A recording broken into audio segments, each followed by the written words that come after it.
What is up, guys? The proof is in the pudding. We shall show even more proof here. Fednow service provider showcase of Natpay now, right there. Read it and weep. We shall go over this and more here. We shall go over the spaces that Zebec did with Natpay. We shall go over some things from the Natpay website. Shout out to Ghost for that one. What a glorious day. Vanguard has now opened up Bitcoin for its ETFs or for its retirement people. So Vanguard's now online when it comes to Bitcoin. Hey, it's a really glorious time for crypto. Very glorious time for Zebec. Let's get into it, guys. Of course, let's cue our commercial for DCENT Wallet and for BTCC. The link is in the top right hand corner of your screen. And here is the commercial now. I have many friends earning money every day trading futures on BTCC. It's simple. Even if you don't want to learn how to trade, you can follow a trader on the site and let him do the trading for you. And you'll earn according to his trades. So even if you don't know how to trade, there's a way to make money. Earn some extra money on BTCC. Of course, you should learn how to trade. Links to the Patreon are in the description. You don't have to KYC. You don't have to use a VPN. It's a wonderful site. They've been around since 2011. Give them a shot. Also, when you earn extra money, you can store it in your DCENT wallet. DCENT wallet is safe, easy to use, and it allows crypto swaps within the wallet. It's a wonderful product. You can get the discount by using the link. The only way to get the discount is to use the link. The link is popping up in the upper right-hand side of your screen. You can also get free shipping. Pick up your DCENT wallet today. Secure your assets. If you don't have them stored in a wallet, they may be at risk. So pick up one today. Okay, leverage trading is a way to go. BTCC is a way to do it. Definitely, though, only a portion of your portfolio, not financial advice. I think you should definitely have, your portfolio, long term, but then you can use a portion for BTCC and leverage trading. So let's get into information a little bit first, and then let's get into the spaces. So I just showed you here where we have Natpay now as a showcase service provider. But now let me show you a piece of information from our guy, Ghost, that the founder, Sam Tapalia, retweeted, okay? Here is the info here. Let me pull it up.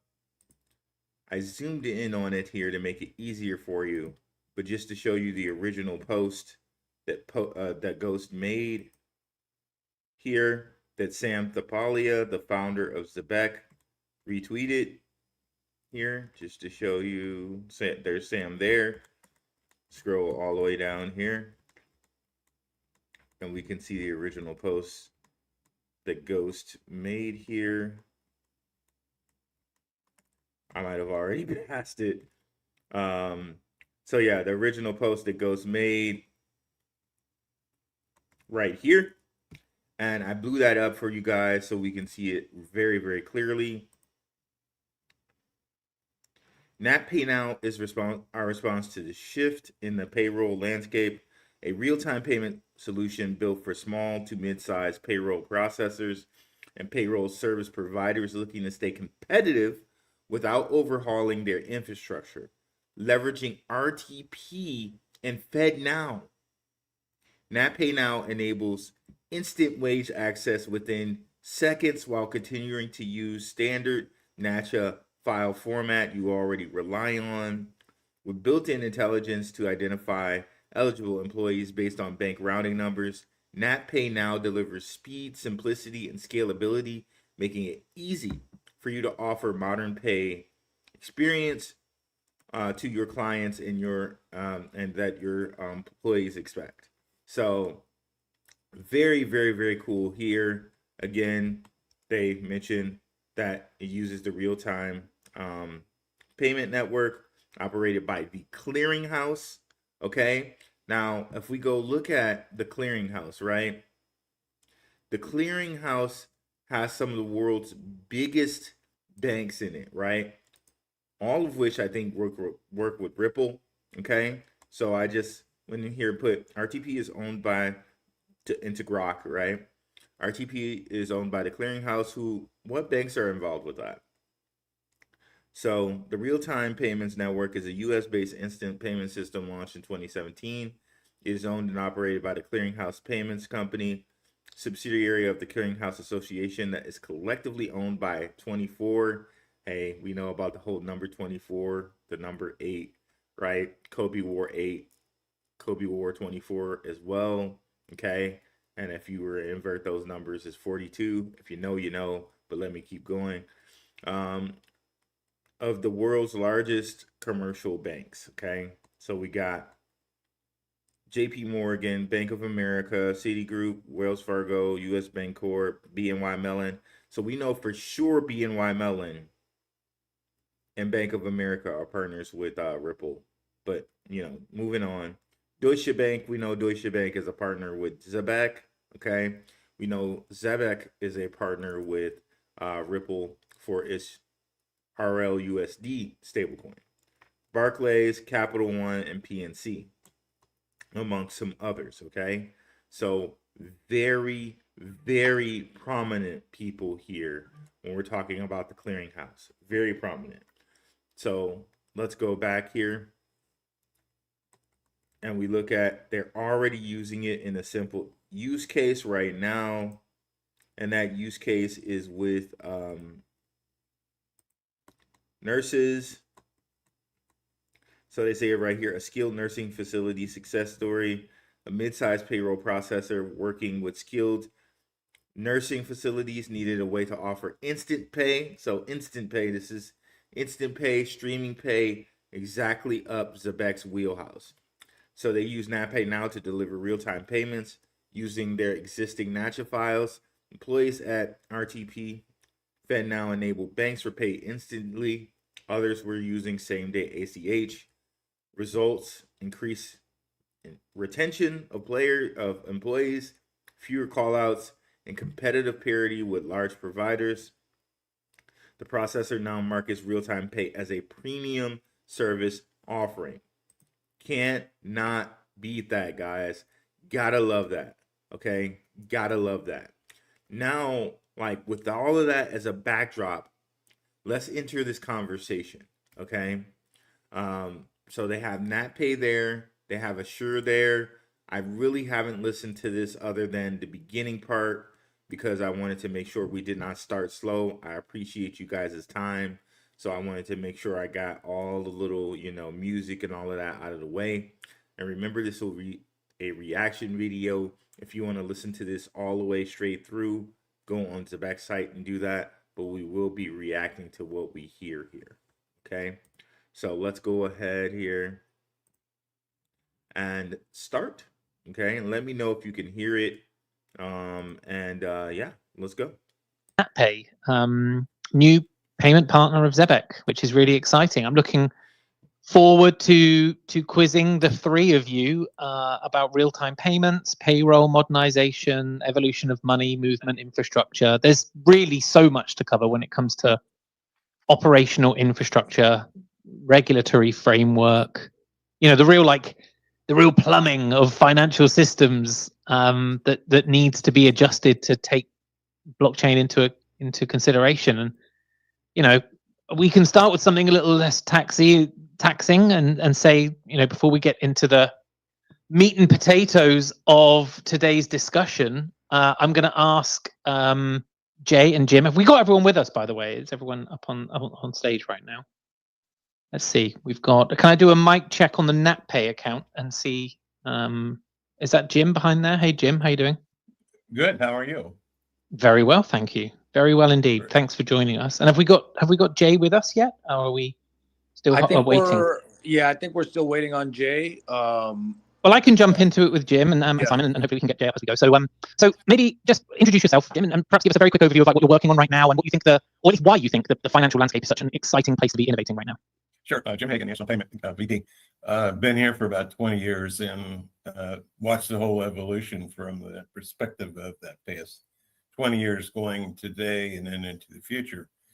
The exciting part of it is I think we're finally getting, at least on the ACH side of it, to the point where we're very competitively looking at the capability of providing real-time payments through the Fednow program. It's sort of like the hope and wish of every payroll company operating in the United States. So now he said through the ACH part of it, we're looking at providing the real-time payments, right? So this may involve Stronghold too. Remember, Stronghold, they have high connections with NACHA or ISO 20022 labs that they bought. So this might involve Stronghold too, but of course, right now we got the focus on Zebec. They're on the call with Zebec along with, Assure. Okay, so very, very cool. So when you think about it from the Zebec point of view, you got to remember that they're at the genesis of the pay. So it's like, they're at instant pay as soon as they get paid, right? And they can connect it into Assure, which is like a payroll service providing platform, right? And Assure is publicly traded on the stock market. Another BlackRock company, okay, or another company that BlackRock has a stake in. So keep that in mind as you're listening to this as well. Is they could send a file today and everybody gets paid today. While there are still some evolutions to that program, it's in place now. We've gone live with it, and our clients are getting very, very excited about the fact that this is something now that is finally being realized. So it's not something we're hoping for. And as the Fed matures the platform, we expect everyone to be processing on a real-time basis. Also, in bringing in pay cards and other solutions to help that is really, really exciting. And our clients are telling us the same thing. So bringing in pay cards, that's exactly what Zebec does. Again, very, very, very good news. And he says his clients are telling them the same thing, that they love it. Okay. Gotta love that. And again, I just showed you here from Ghost, shout out to him. A real world example where nurses seem to love it, right? So let's continue. I love that. That's great to hear. Simon, while we wait for Jay to come up, I've just had confirmation that he is on his way. How about you? Like, you're obviously at the coalface of all this right now. What do you get excited about when it comes to the kind of innovation that you're seeing come through, and the institutional partners, either with Zebec or just more broadly in the space? How are you feeling about things at the moment? I mean, 2025 has been an incredible year for the payments industry, really, with the advent and growth of stablecoin payments, plus the popularization of the Fednow program and major upgrades to the SWIFT network. There's never been a more exciting time to be in this industry. And at Zebec, we're really at the confluence of both what's happening in traditional finance on traditional banking rails, as well as on blockchain rails. And that's what we're going to dig into today into our conversation. Yeah, and I think, let's keep things moving. We can come back to Jay in a moment, because I do really want to get his perspective too from Assure side of things. But Jim, I've got a few questions for you, if you don't mind me just kind of laying it on you here. Particularly, let's start by saying, Natpay is the only payroll processor on Fednow, right? It's a strategic, or I assume this is a strategic advantage and a key differentiator. So how does being a Fednow participant change Natpay's ability to serve clients? So the only payroll processor on Fednow, okay? Think about the competitive advantage this gives Zebec, the first mover advantage this gives Zebec to be partnered with the only payroll processor. Okay. Hello. Like, are we here, guys? You know what I mean? Like, that's great. That's like Kamehameha spirit bomb type, amazing type of information right there. Like, I can't even, what that's a triple crown information, right? So, use all the adjectives of everything great. That's that type of information. Let's continue. Clients in the US, and I've got a couple of follow-ups as well. Well, and it was about a 1.5-year journey, and from our perspective, it was a necessity because it's going to embrace so many other different pieces of this, is Nina was saying. From our client standpoint. So very subtle there. He said, from our perspective, it was a necessity because it's going to bring together so many more pieces of this. What is he talking about? Could it be that in some time in the future, you can only transact in stable coins, right? So again, from his perspective, it was a necessity. And maybe it was a necessity because this is the future. This is the future where you can only transact in stable coins. So we're getting the drop on it first. We're going to have the first mover advantage of it. So this is a necessity. We had to do this, right? And we're going to be the first people that get our leg in that market. So chances are that a lot of people are going to stick with us because we're the first ones, right? Point. It's been more educating them to the fact that it's actually here, to validate the fact that we're the single source third-party processor. We just encourage our clients just to go to the Fed page, now page, and kind of look at who's listed, and you'll see it's only Natpay. So when our clients are looking at their competitive position, which are all independent payroll processors, they're looking at what is ADP does, what is Paychex doing, what are their real competition as they view it, because they've got so many other assets. So our value statement had to be that we've got the same toolbox. The value statement from us is that our pricing kind of moves us to the forefront of offering a better value than other solutions that they have. Now, he's saying kind of that they're competitors of ADP and Paychex, right? But in a certain sense, you got to think that there's a little truth to that and there's a little non-truth to that, because BlackRock owns Paychex. They own a piece of Paychex. They own a piece of ADP. They own a piece of Assure, and through we've been over it before. Through different connections, they own a piece of Zebec as well. So I think everyone will get their piece. Everyone will get their due, right? And we know former ADP advisors, former ADP employees are on Zebec's board. Okay, so in a sense, they're competitors, but they're kind of, they kind of just say they're kind of having to say that, right? But I'm sure that BlackRock is going to make sure that every piece of every pie that they own gets fed. You know what I mean? So let's continue with that. And so it sort of embraces that. What's the advantage of a third-party processor over a bank? And it kind of lays it in that we're all things to our clients. Okay, I love it. A follow-up then to that is, given these things, how fast do you expect employer expectations to start shifting now that you're seeing these changes, and you're obviously like in this from a payroll processing perspective? Well, I think with the help of the earned wage solution requirement, the participation in the evolving is coming a little bit quicker than we had anticipated.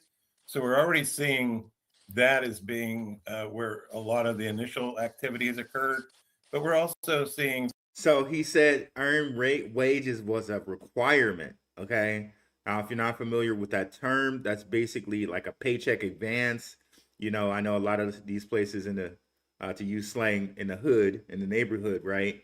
In urban places, you got these paycheck advance places. This is called now earned wage income, right? So apparently that was a requirement for what was going on. You know, a company like Zebec that can offer you instant payroll, you probably would need earned wage type of stuff less because you're getting paid immediately as opposed to 2 weeks later. So very interesting that he said that was kind of a requirement. Interesting. From our the participation. Now that you're seeing these changes, and you're obviously like in this from a payroll processing perspective. Well, I think with the help of the earned wage solution requirement, the participation in the evolving is coming a little bit quicker than we had anticipated. So we're already seeing that as being where a lot of the initial activity has occurred. But we're also seeing from our staffing international as well as domestic clients that is a matter of competition to secure the best talent that's available in the marketplace. They have to be sitting there and looking at the value of what FedNow instant payments means. And I think the shout out from the employees themselves across the board, particularly in the services industry where there's tips involved and all that, it's become a necessity. So we're seeing the volume pick up a lot quicker than we had anticipated. We didn't think that the ultimate volume would be until we got into the end of the first quarter of January of next year. So he said it's happening a lot quicker than he anticipated. He didn't anticipate the volume happening until January, first quarter of this year. And maybe that's because they know something about what's going on with the market's infrastructure bill. Maybe it's going to hit during that time, right? Because I think that's the only thing that we're waiting for everything to go truly live with all of these kind of things, especially with Zebec and real-time payments, is that they need the market infrastructure bill to be in place first. So for right now, I guess they're only able to test what they're doing. But again, one of the things that he brought up was that it's going to differentiate. It's going to have people that can pay instantly, right? They're going to get the top talent because it's like, okay, well, you can go over there to the competitor, but I can pay you real time. And, my salary is on par to what they're going to pay you. So wouldn't you rather get paid real time than I have to wait 2 weeks, right? So in that sense, you're probably going to go with the company that can pay you almost immediately. You're definitely going to do that if you're doing some type of gig economy thing where you get paid, like, you know what I mean? You're doing stuff where you're doing like gigs, right? You're going to want to get paid immediately, right? I've spoken about that with different Patreon people. Shout out to the Patreon, where we do a weekly open mic night. One of the things that come up with the open mic nights and different things like that is like construction work or different things like that, different jobs like construction work or something in that line, right? Where it's like, okay, you worked today, you really want to get paid today. So again, Zebec and Natpay can solve that. They can get, now you can do a gig and get paid immediately, get paid that day. Okay, so let's continue. But we're already there based on the projections that we made. So we're going a lot faster. We saw the similar situation in when we brought on the capability of doing cannabis business and that type of thing. So we're very excited and very pleased with the results so far. Yeah. He talked about when they brought on the capability of doing the cannabis business. So that's a little dark horse for like those who invest in stocks. You might want to look out for a little cannabis stock type of deal. And cannabis stocks, people have been talking about cannabis stocks almost as long as they've been talking about like silver out here. But one of these days it's really going to hit. You know what I'm saying? So a little dark horse with that talk that he just brought up. So let's continue. And are you able to, I mean, sorry, just to put you on the spot, but are you able to give any, because I saw like 140 billion a year in volume, like there's some really interesting statistics coming out. Are there any stats that you can add to that off the top of your head? Sure. Well, we're 170 billion. Okay. Businesses picked up pretty rapidly. We serve over 300,000 clients, which both of those numbers are way up from the last year.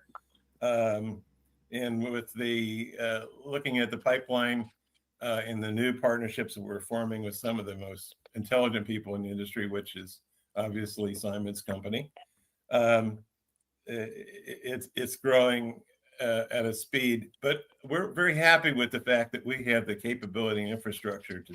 So he said 170, and then he said, we're growing like bro was real happy about that, but then he kind of went back a little bit and didn't say how much they've grown. But judging from his cadence, the way he was speaking, the tone of his voice, he is very happy with the way that they've grown. He is very happy with the way that they've grown. So shout out to Zebec and what they've done for this company and how they're happy about how they've grown. So I love to hear that.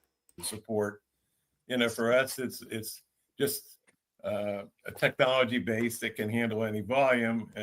Just one does more than the other, but we're really excited because we're definitely by far 2.5 times as larger than our existing competitor and anybody else in this space. So we're kind of looking at, trying to get to an 80% market share. And we think Nice. we're going to be very close to that in the next year or so. Incredible. And so with that, what kind of compliance considerations are arising? We're talking about like instant money movement now. They think they can get to an 80% market share. That's crazy, bro. That's crazy. That's beautiful. Crazy beautiful for us, right? Let's continue. Like, what are you having to adjust when it comes to that side of things? Well, there's we're part of an aging process. So we're a 35-year-old technology company that happened to be the first people to offer direct deposit in the United States. And to that, we've added other solutions, which most of everything focuses on having data, live data, and movable data, which kind of ties into everything that we do. So everything is all about auditing and capabilities of instantly providing data access points for regulatory, whether it be NACHA, whether it be a state, whatever it might be. That gives us really the edge in the market. We can tell you on a spot time and a real-time basis where everything is moving, where it's gone, and provide that to the compliance using a third-party processor in the United States. So ultimately, this is what crypto is getting us down to, and what you could say is an advantage, right? Auditing.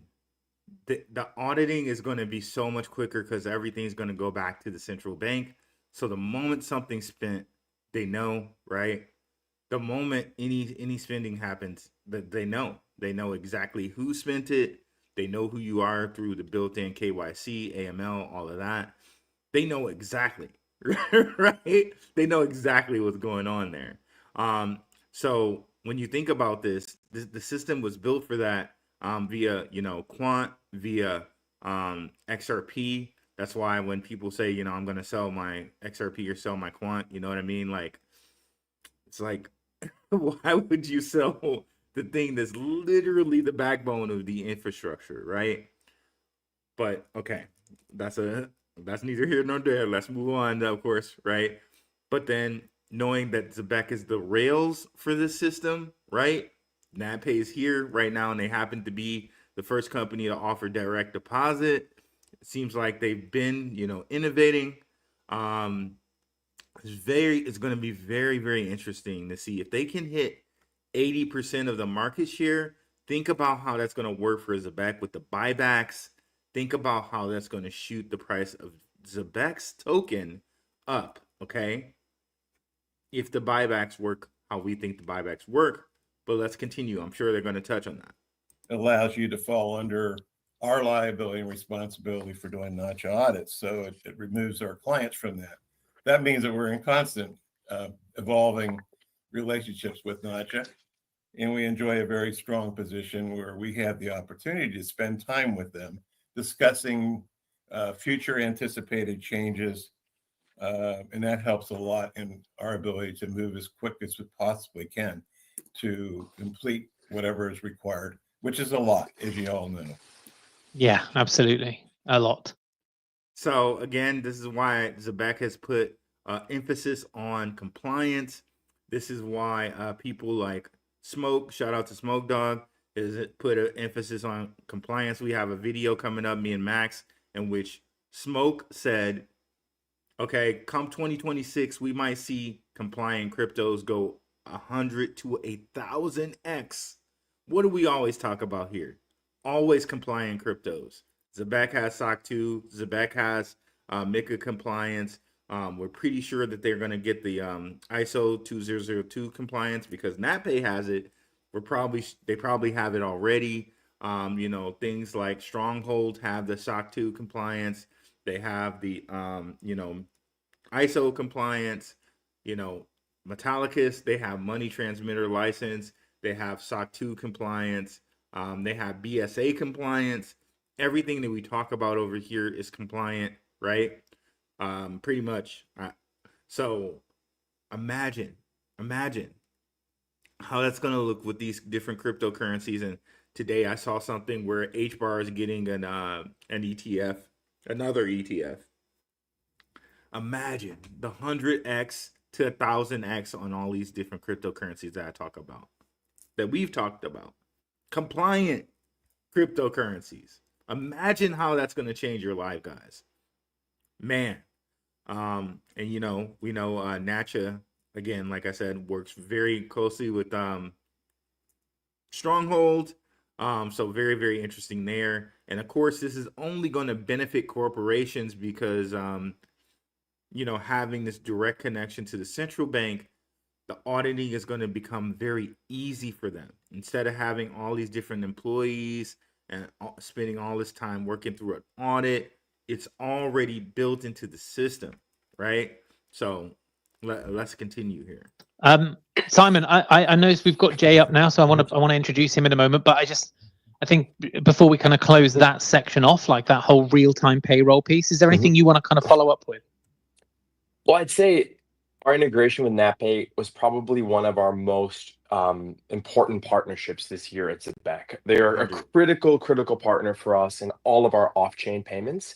And Natpay, being the only payroll processor in the Fednow program, ensures that Zebec can maintain our instant payroll flow across all the spectrum of payroll payments, from stablecoin to digital wallet, and eventually to an employee's bank account in near real time, thanks to the power of the Fednow system. Our integration with Natpay bridges the best of both worlds. You get real-time borderless stablecoins streaming on-chain, connected directly into the Federal Reserve's probably most significant innovation in the past 50 years when you think about it, the Fednow system, which lets consumers access payments on a 24/7, 365 basis. And it's integrations like this, which put Zebec's rails at the cutting edge of PayFi and opens us up to even larger institutional flows with time. Of course, also thanks to our partners at Assure, who we've been working with for years now, and would love to welcome Jay to the show. Hi, Jay. How you doing? Everything that Simon just said there was pertinent, profound, and very impactful. I'm going to go back so that we can listen to that again. He said a lot in very short amount of time. I don't know if he's writing this or however the heck he's doing this, but he said so much in that 40 seconds. I'm just going to play it over again, and then we'll listen to it. Then I'll address it right after we hear it again, because it was just very much a lot. That was great. Let's listen one more time. They're in the Fednow program, ensures that Zebec can be one of our most important partnerships this year at Zebec. They are a critical partner for us in all of our off-chain payments. And Natpay, being the only payroll processor in the Fednow program, ensures that Zebec can maintain our instant payroll flow across all the spectrum of payroll payments, from stablecoin to digital wallet, and eventually to an employee's bank account in near real time, thanks to the power of the FedNow system. Our integration with Natpay bridges the best of both worlds. You get real-time borderless stablecoins streaming on-chain, connected directly into the Federal Reserve's probably most significant innovation in the past 50 years when you think about it, the FedNow system, which lets consumers access payments on a 24/7, 365 basis. And it's integrations like this, which put Zebec's rails at the cutting edge of PayFi and opens us up to even larger institutional flows with time. Of course, also thanks to our partners at Assure, who we've been working with for years now, and would love to welcome Jay to the show. So essentially, everything he just said was basically like, if you really want to think about it, borderless payments, right? A direct connection to Ripple, pretty much, with Payroll. Shout out to Jesse of Apex Crypto Consulting or Apex Crypto Insights. Direct connection of TradFi and DeFi to FedNow, a piece, a central bank that connects to Ripple. That's all. That's what he said very, very succinctly, very, very directly, emphasizing, TradFi, DeFi, and borderless payments. Like, that's it right there. That's it. That should be like that should be like, wow, like with exploding mind type of deal right there. Amazing, right? Amazing. And that's what we're invested in right now. Let's continue. Hi Jay, how you doing? Good to see you up here. Fresh X account. How's it going? You might need to just bring yourself off mute. I appreciate this might be your first time on Spaces. Ah, there you go. There you go. How are you, Jay? Happy Tuesday from beautiful Austin, Texas, where the traffic is bad, the weather is cold, and everybody is Texan. Okay. Are you well? Life is good. Life is good. Survived Thanksgiving. Actually losing weight, so not bad. Oh well, you can't grumble there then. This guy has jokes over here. Survived Thanksgiving, losing weight. That's a nice one right there. Hands clap for this guy. It's great to have you up. We'll definitely, I'm sure there'll be other opportunities to speak with you. But given we're partway through, I'm going to kind of jump into things with you when it comes to Assure. And particularly, given Assure's remit or proposition, which is to focus on helping companies scale without ballooning their back office, which I think is really, really exciting. So I wondered if I could just ask you a couple of questions on that now, and see what you think. I wanted to touch on agentic AI and compliance automation, and really kind of understand where those two things matter most for improving efficiency in modern payroll.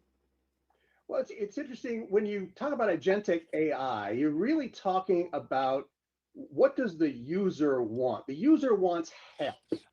The Assure customer, 100,000 Assure customers, average size 17.5 employees. These are small businesses representing about 2.2 million employees, 50 states.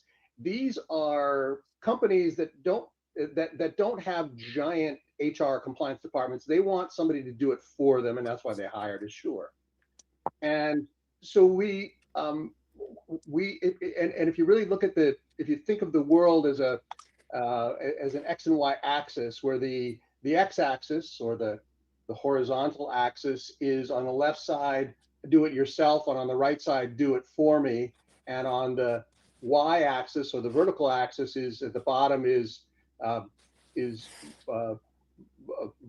no flexibility, one size fits all, versus the top of the chart, which is 100% flexibility. Assure lives in the upper right quadrant, which is a lot of flexibility, and we do it for you because that's what our market demands. And agentic AI So he got into a lot with the math of it all. But honestly, just to like distill it down, and what I think it is here is heading towards the gig economy, right? Again, we keep hearing this said to us, the gig economy. They keep kind of pressing that into our minds, right? More like they're almost kind of pushing it on our minds to get us there, right? But I digress. But if we're heading towards this gig economy, right? A lot of people are just going to want someone to do payroll for them, right? They're not, like you said, like for companies that are not like a huge company, like a General Dynamics or some Boeing or some huge company like a Google or Amazon or something like that. You're gonna want someone to just do the payroll for you. Like you're not gonna want to deal with it. You're just gonna want to do your business and have either some tax person or some one person just deal with your payroll in a seamless way, right? In comes some company like Assure with this platform. They make it dead nut simple and it's just easy. And not only is it easy, you're getting streaming payments happening for you. So this seems like it'd be very, very optimal if that's something that we're heading for, a gig economy.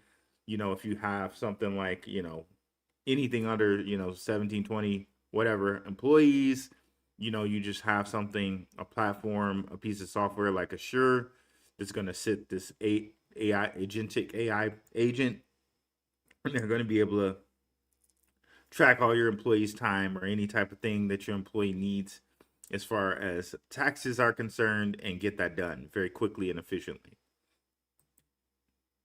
Fits into the idea of, okay, this is just another way for us to do it for you.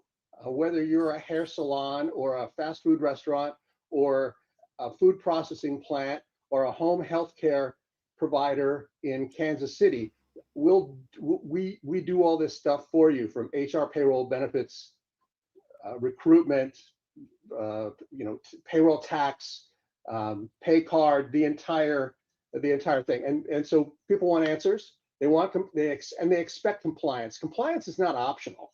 This is table stakes for all these employers. They cannot afford a tax notice from the state of Vermont saying that they. This is an update with Zebec and DTCC, because you got to believe the DTCC works very, very closely with Fednow, right? DTCC clears, like, what is it, quadrillions, I believe, right? So they clear things not only for our central bank, I'm sure they clear things for other central banks. So you got to believe DTCC and Fednow work very, very closely with one another. So this partnership could be, the update with Zebec and DTCC. Okay. Now maybe this is just a test for it to happen with Fednow. But of course, we know Simon has been very, very tight with the people over in the UK. Once the UK gets its crap together and they figure out what's going on with how they're going to attack crypto, I'm sure that's going to happen after we get the market infrastructure bill in place. Then the UK figures itself out. Zebec gets FCA compliance, and then we maybe hear something with Zebec and the UK or whatever, right? But again, we could say that this is probably going to make its way. If it's making its way through Fednow and this the clearinghouse company, we could probably say there's some dealings there with DTCC, right? So let's continue here. $250,000. That puts them out of business. So we, by the way, state of Vermont is, damn, they love to do those things. Capricious little state. I like this guy who says capricious, right? I bet this guy's a riot at parties, right? I'm not even kidding. I like this guy. He's funny. But one of the things that he's very much pointing out, this a true fact, right, is these companies and compliance, right? You could get really they can take you out of business if you're not doing compliance correctly. If you're not dotting your T's, crossing, or dotting your T's. If you're not crossing your T's and dotting your I's, they can hit you with a big fine. So you definitely want to make sure you're doing it right. And with a company like Assure, you can make sure you're doing it right. So yeah, I totally agree with what he's saying here. We provide all that support for those folks, and Agentic AI just fits into that picture, Simon. Yeah, I love that. I just very quickly as well. How do a question I prepared earlier? I was thinking about this, and like, he didn't directly answer the question of how agentic AI fits into the question, into the thing there, but he did answer why you would want Assure, right? And I'm sure agentic AI will fit in that you don't need so many employees for your HR.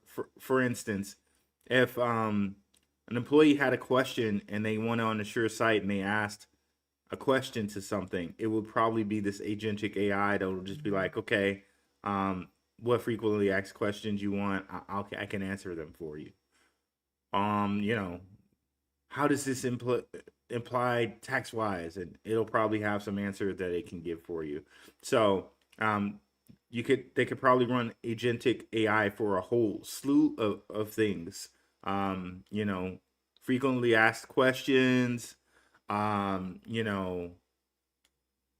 maybe even some, like, I wouldn't necessarily go there, but maybe it could even help you somewhat with like how you plan to do your 401k.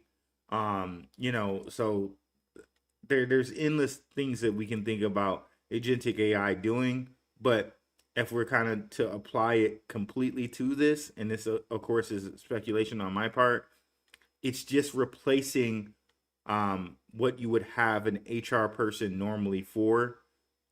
So think about an HR person that covers investments, HR person that covers frequently asked questions, all of that. So this would be, you would have a agentic AI person for that. human capital outcomes, like how do they start to improve when payroll systems are modernized through agentic AI? Thank you so much for taking the time to explain that. Like when you start to see those agentic AI real-time payment systems being modernized, being implemented, what happens to human capital? Like, what are the outcomes? How is that improving things? Well, hopefully it just keeps things the same or a little better. Remember the pressures that employers are under these days. Think about our customer base, which is 90% hourly workers. 1.6 between January and July, 1.6 million immigrants were forced out of the workforce by the current administration's policies. That will increase to 3.6 million by this time next year. That puts tremendous pressure on a lot of these hourly employers to find and retain people. So they're counting on their payroll provider, their benefits provider, their HR provider to help them retain their people. And retaining their people is complicated. They can't afford to lose people because there's nobody to replace them in the hourly workforce.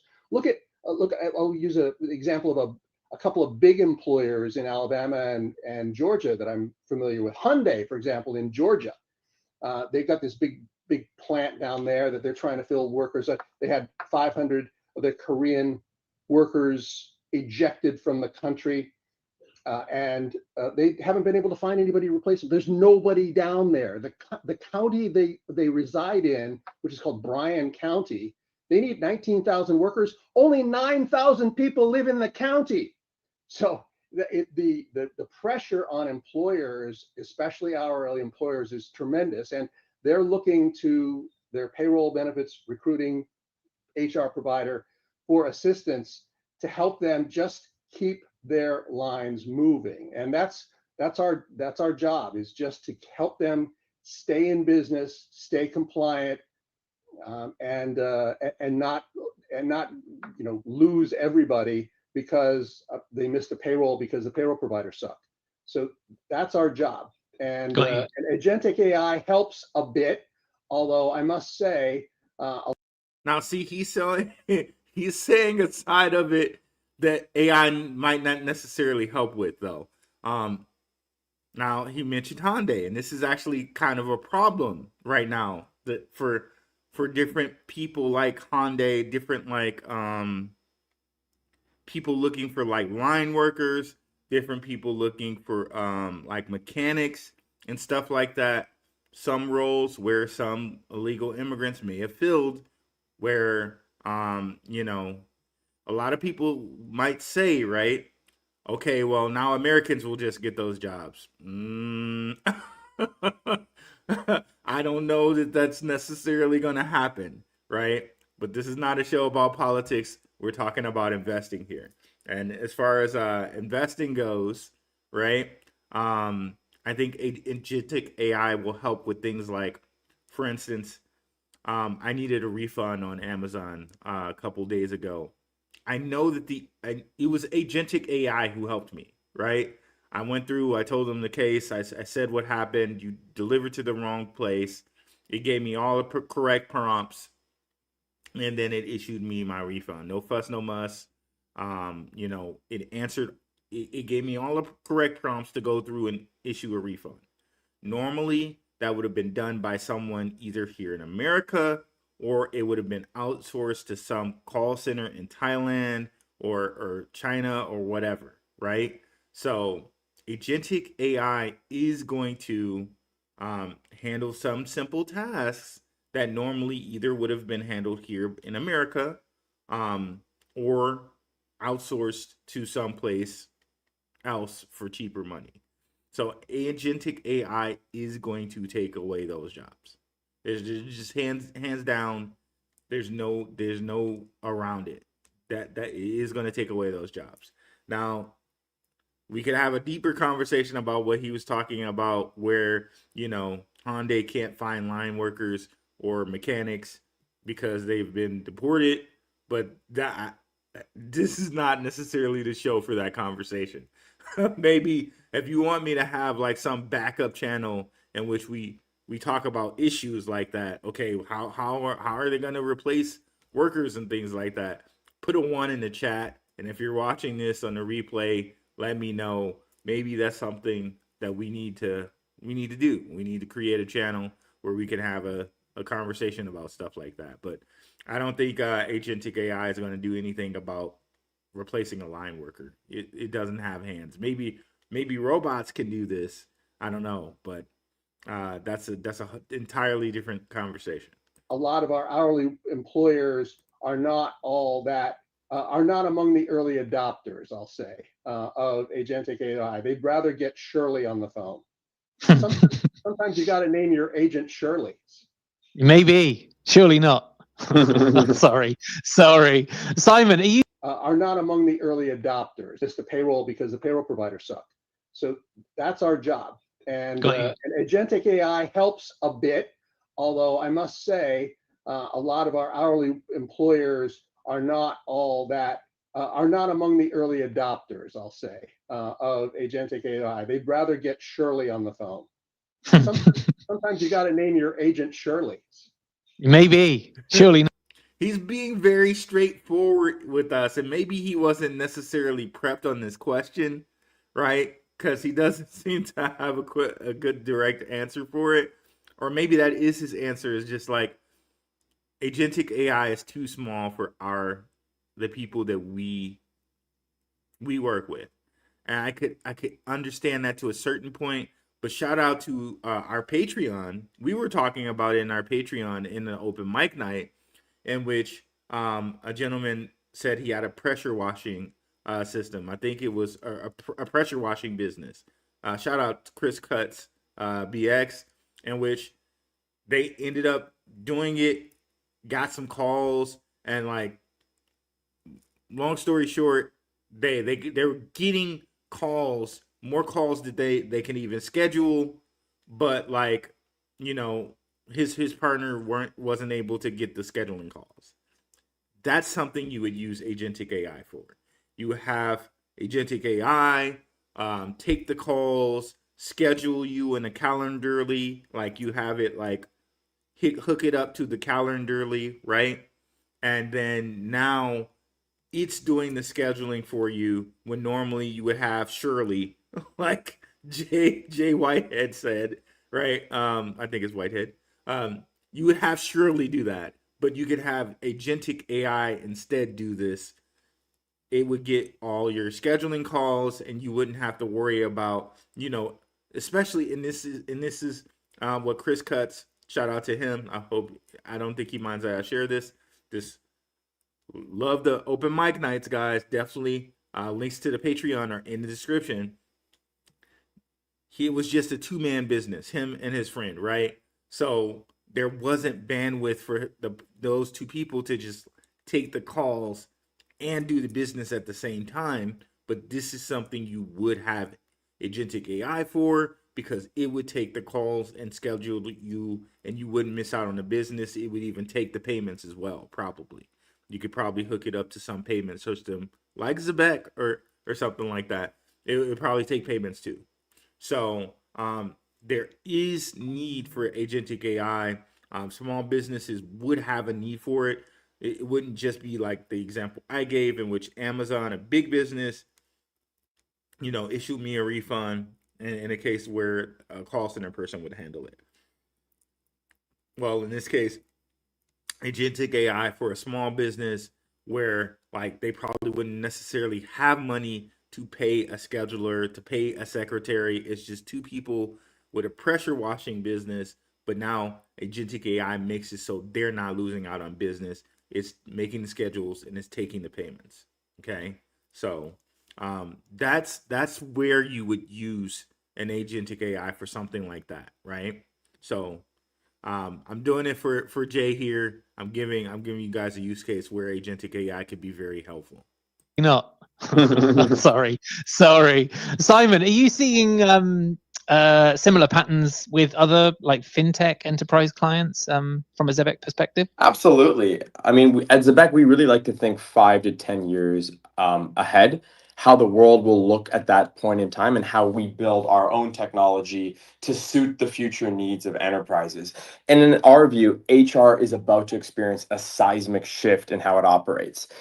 If you look at Fortune 500 companies, just to make it easy, I think on average they spend $3,000 per employee per year just on HR spend. So this is hundreds of millions of dollars in annual spend for the average large enterprise. And a lot of the HR operations can actually be automated through agentic AI tools, as Jay's discussed, anywhere from the employee onboarding process to payroll setup to bulk processing and payments. In our view, this will be run in the future using AI agents. And see, there it is. Simon touched on a lot of it. Like we do kind of some onboarding. The company I work for, we do some onboarding with AI agents, and we do some compliance is with AI agents, as far as like, you know, we've updated a compliance document. You need to read it. You know, have you read it? Check that off, stuff like that. So AI agents are already right now taking jobs for that, because normally you would have a person, you have a Shirley or whatever, you know, to use Jay's terminology. You have a Shirley would go and make sure, okay, can you read this document? Have you read the document? Sign it. Okay, now that we signed it, let's go, you know, to the spreadsheet and say, okay, all the people that are supposed to read this document have read it. Okay, sign it. No, so that's all automated now. Okay, you know, remove Shirley, and now, okay, this agentic AI is running. Okay, blah blah blah. Said they read the document. You know, up. You know, this is, you know, some SharePoint or whatever type of documentation. You know, compliance tool you're using has now been notified, oh, this document has been updated. Now everybody who needs to read it, you send out a email, and they're gonna get binged and they're gonna get dinged and pinged by the email system until they sign off.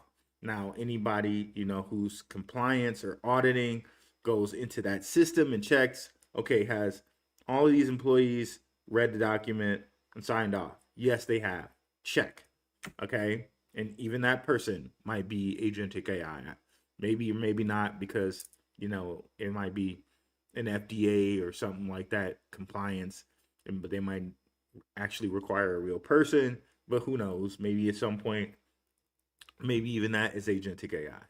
But so yeah, it's already happening. It's already happening. So not only is AI coming for coders jobs, it's coming for HR jobs, it's coming for all types of jobs. And then when we throw in robotics, the line worker jobs, the mechanic jobs, even the police jobs. Again, I showed you guys a post from Elon Musk a couple shows ago where he had Optimus bots being doctors, and he had Optimus bots being policemen and all of this stuff too, right? And I think even iRobot or Minority Report or one of those movies have robots being policemen and all this different stuff too, Men in Black and all of this other stuff. So we've been primed for that for a long time now, right? So hey, you definitely would want to be an investor, right? Because AI and robotics are coming for our jobs, guys. It's just a fact. Now, if an AI agent is running the operations in an HR department sometime in the next 5 years, more and more of the payments will need to be done on chain to ensure maximum speed, efficiency, and traceability. And this is something that we're super excited about to be at the forefront of innovation for here at Zebec, alongside the team at Assure, who of course have been building HCM for the past 30, 40 years, and some of our AI partners as well, including Sentient AI, who we've been, and this is something that we're super excited about. So someone's mentioning in the chat, and I shout out to Ghost. He told me about this too, that approximately 20 billion Zbcn were removed from circulation today. I haven't heard about that yet. I haven't looked into that yet. But if I were to guess, it might be because of the buyback. Coin market cap is just showing how many tokens were removed for the buyback. But that's just me guessing. I haven't really looked into it yet, so I wonder if they're gonna address it here in the call or not. Like I said, this is a kind of live reaction. I haven't listened to the whole call yet, but yeah, we'll get into that. We'll get into that because maybe we can go look and correlate and see if okay, the last buyback numbers say that 20 billion have been removed. Then maybe that's it. But I don't know. As of right now, I haven't looked into it. But we can do it live. To quote the whole Bill O'Reilly thing, right? We can do it live. But let's continue here. About to be at the forefront of innovation in an HR department sometime in the next 5 years. More and more of the payments will need to be done on chain to ensure maximum speed, efficiency, and traceability. And this is something that we're super excited about to be at the forefront of innovation for here at Zebec, alongside the team at Assure, who of course have been building HCM for the past 30, 40 years, and some of our AI partners as well, including Sentient AI, who we've been collaborating with for the past few months as we bring our own AI tools to market. I touched on compliance earlier. I just want to come back to that now. And Jim, I hope you're still there, Jim. I have another compliance question coming your way. ISO 2022, is that right? 20022. I never know how to pronounce that because it's not 20,022. Excuse me. Me either, Ben. I never know. I say 20022. I say 222 every time, bro. Trips me up every time. I get you, Ben. I'm here. I feel you, bro. I feel you every time with that dang on number. Oh. Let's continue. Is it ISO 2022? 2022. You got it. Oh, thank you. It's kind of becoming unavoidable, right, across modern payments. So, No like, doubt.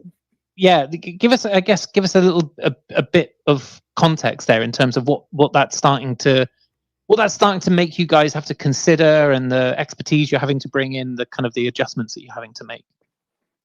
Well, in most of that specifically falls to our bank and bank partners. But what it does is creating the capability of exchanging data on a real-time basis that can fulfill a blockchain payments inside and out. The lift on that again falls mostly to our bank, but it has to be integrated with our compliancy that we are looking at the fact that we are certified through our bank, and then we have to adjust our technology to our bank to integrate all this stuff through the systems that we both have. We've been working with our principal bank, which is spanning over 22 years, and because of our broad-based other product lines providing data security and lockdown and all that stuff, and exchanging of data on a real-time basis, we're way ahead of everybody else. But these compliance issues and these certifications, it all tries to bring us back because of non-say payroll payments and everything. As Simon's telling you, it has to be all together now, and it has to be accounted for and audited and all that stuff. So it's a little expensive, even if we're not doing the actual certification. We still have to keep each other, meaning First Premier Bank, which is our principal bank, which is about the 19th largest bank in the United States, together going forward, because a lot of these things we're going to talk about today are coming. They're not necessarily here full blown out, but we're ready for when they are, and that's going to happen. So we've been over this before. ISO 20022. It's actually 222. But we've been over this before with ISO. It basically standardizes everything for the banks, and then over top of ISO goes Quant with its fusion or layer 2.5. In it, you can stuff any API. We got really deep on this in the open mic night last Friday. Our next open mic night is coming up this Friday. Again, shout out to the Patreon. Links are in the description, where we went over a whole bunch of different companies that Overledger can use its API with. But basically, since that system is standardized, it opens up real-time payments, but it opens up everything. It opens up, for the banks, it opens up a standard system. So it doesn't matter if you're speaking English, German, Kazakhstan, whatever. You're using the same system. So to the system, it doesn't matter. It's just, a standard data system. Also with the system, again, you're pushing in the Quant APIs. The money's programmable. It's programmable. They can get the money programmable, but they can also get data into all of these systems. All of these different systems, they have tracking. So not only does it make the audit easy, it makes just information scraping and gathering dumb easy. Like they can get metrics on so much stuff after this now. So much stuff. Like they're going to be able to market to us in a way that we've never seen before, right? And in a sense, that's really, really cool. And in a sense, that's really, really scary, because they're going to have so much data. They're going to be able to market to us in a way that we've never seen before. Okay. But yeah, so ISO 20022 is going to make money real time. It's going to make data real time. It's going to make auditing real time. And, for us as crypto investors, that's going to be very, very cool if you're an investor in Quant, if you're an investor in, HBAR, XRP, things like that. It means tons for you as an investor. As a person, it's kind of like, ooh, that's a little scary. So much data that you're going to have legally, right? But let's continue. Yeah, absolutely. Simon, which parts of gaining this accreditation are, I guess, most complex? Because we've been talking about it with you and Zebec for a little while now, like preparing the ISO 2022. There's a deadline that you guys have set internally this month. Like, what's that whole process been like? Well, it's been quite a year for our compliance team at Zebec, which we've really built out. But what I like to compare ISO to is really the way FedNow was to the Federal Reserve System. ISO 2022 is a step change improvement in Swift's global payment architecture.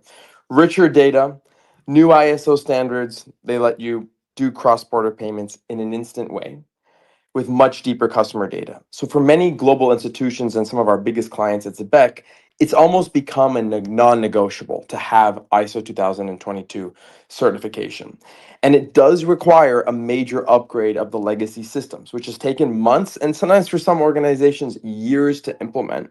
We're talking about a complete overhaul in data standards, mapping exercises, new operational processes in place for the company, which has been mainly why our compliance team has been so busy this year.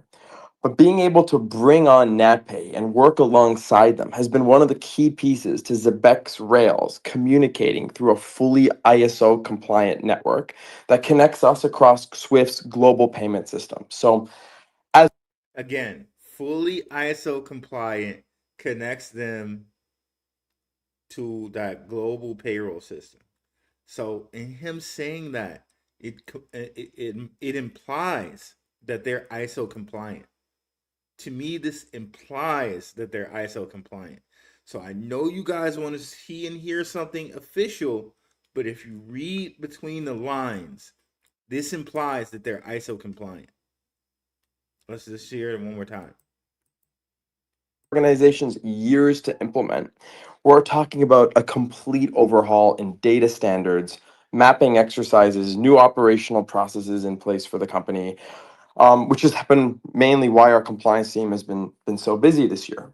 But being able to bring on Natpay and work alongside them has been one of the key pieces to Zebec's rails communicating through a fully ISO compliant network that connects us across Swift's global payment system. So connects them across Swift's global payment system, and Zebec being the rails for a fully ISO compliant thing right there. To me, that says that they're ISO compliant. Reading between the lines, that says that they're ISO compliant. Okay. So again, we'll have another show when they officially announce it for sure. But again, if that's something that you're worried about, this should ease your worry. as we've said many times, we are working towards a year-end deadline for ISO certification, and I have no doubt that it will be achieved. Love that. And from Zebec's view, how does that then? I like how you put that in there, but from what he just said, it's probably already achieved. Because he said this exact same thing when he was talking to the CEO of All Unity, like MiCA compliance wasn't already done, but he was working with the MiCA compliant company. So again, take that for what you will, but let's continue. Align with like programmable payments, automation. That's all like it all ties together nicely.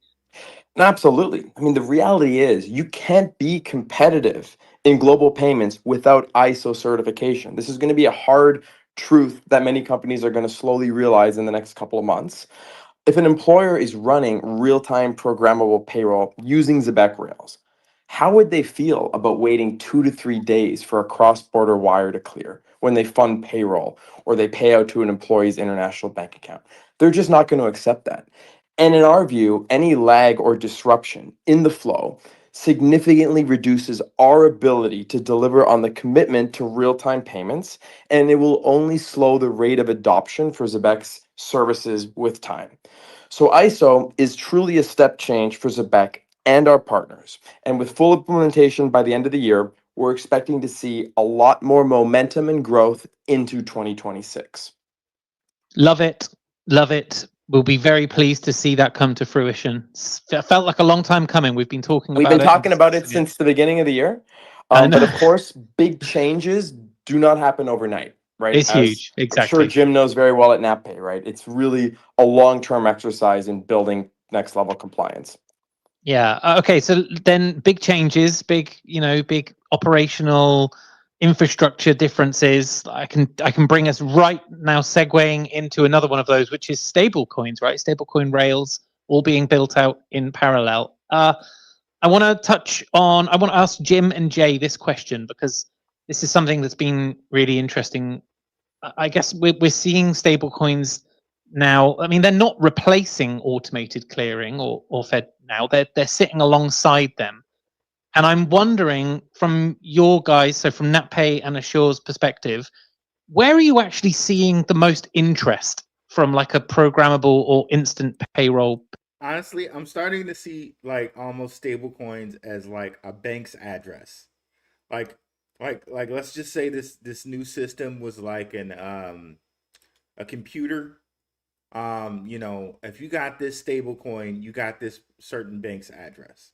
We already know that this bank, you know, that address connects back to the central bank. We know this bank is good for it. We know, like, you know, okay, let's say PayPal, for instance, how PayPal made PayPal USD. Well, whenever you use PayPal USD, the central bank knows it's coming from PayPal. Okay. And they know PayPal is going to be able to cover it or whatever, right? So to me, it almost seems like a unique address that you're using this bank's rails. So saying that to say, I almost think that every bank, every credit union will have its own stablecoin, and essentially that just means that you're using dollars or whatever connected to this bank. Okay, no more, no less than that. Um, and I think people are going to really misunderstand and think that okay, stable coins are the true crypto, and really a stable coin is just a you know, something that's pegged to a dollar, right? And whatever the dollar does, right? And I really think people are going to misunderstand because it's wrapped into the thought of a cryptocurrency when really it's just a unique identifier for that bank or for that payment structure or whatever, right?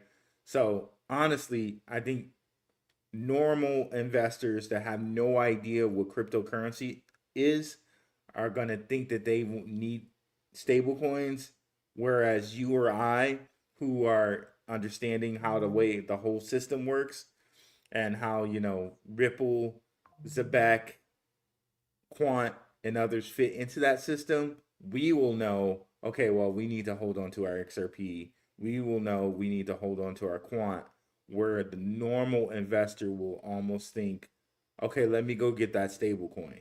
And really it's nothing but a dollar. So it's pretty interesting to think about kind of how they're wrapping that up, how they're doing that. Because I think the normal investor is going to think they need stable coins and they're only really going to be exposed to maybe yield on stable coins, whereas we're going to be exposed to whatever price Quant gets to, whatever price XRP gets to. But that's just a thought in my head there. What do you guys think? Interested in hearing your opinion. Let's continue. Perspective, like what kind of sectors are really kind of leaning into that? I know, you know, you mentioned a moment ago talking about like people that were paying on an hourly rate, etc. But kind of, can you give us an idea of what sectors you're starting to see this interest come from? Yeah, Benjamin, I'll take that up to, and Jim, we can follow on this. But at Assure, we are targeting stablecoin application to two cohorts in our 2.2 million employee group. One would be people who are 21 to 35 who own decentralized finance, Ether, Bitcoin, Tether, Solana, Binance, etc., who want that in their wallet, in their digital wallet. That represents about 70% of the folks who own decentralized finance. And then the second is those who send fiat wages or US dollar wages abroad to be converted into DeFi or fiat on the other end. Look, US workers in 2024 sent $380 billion just to 5 countries: China, India, Mexico, Brazil, Vietnam.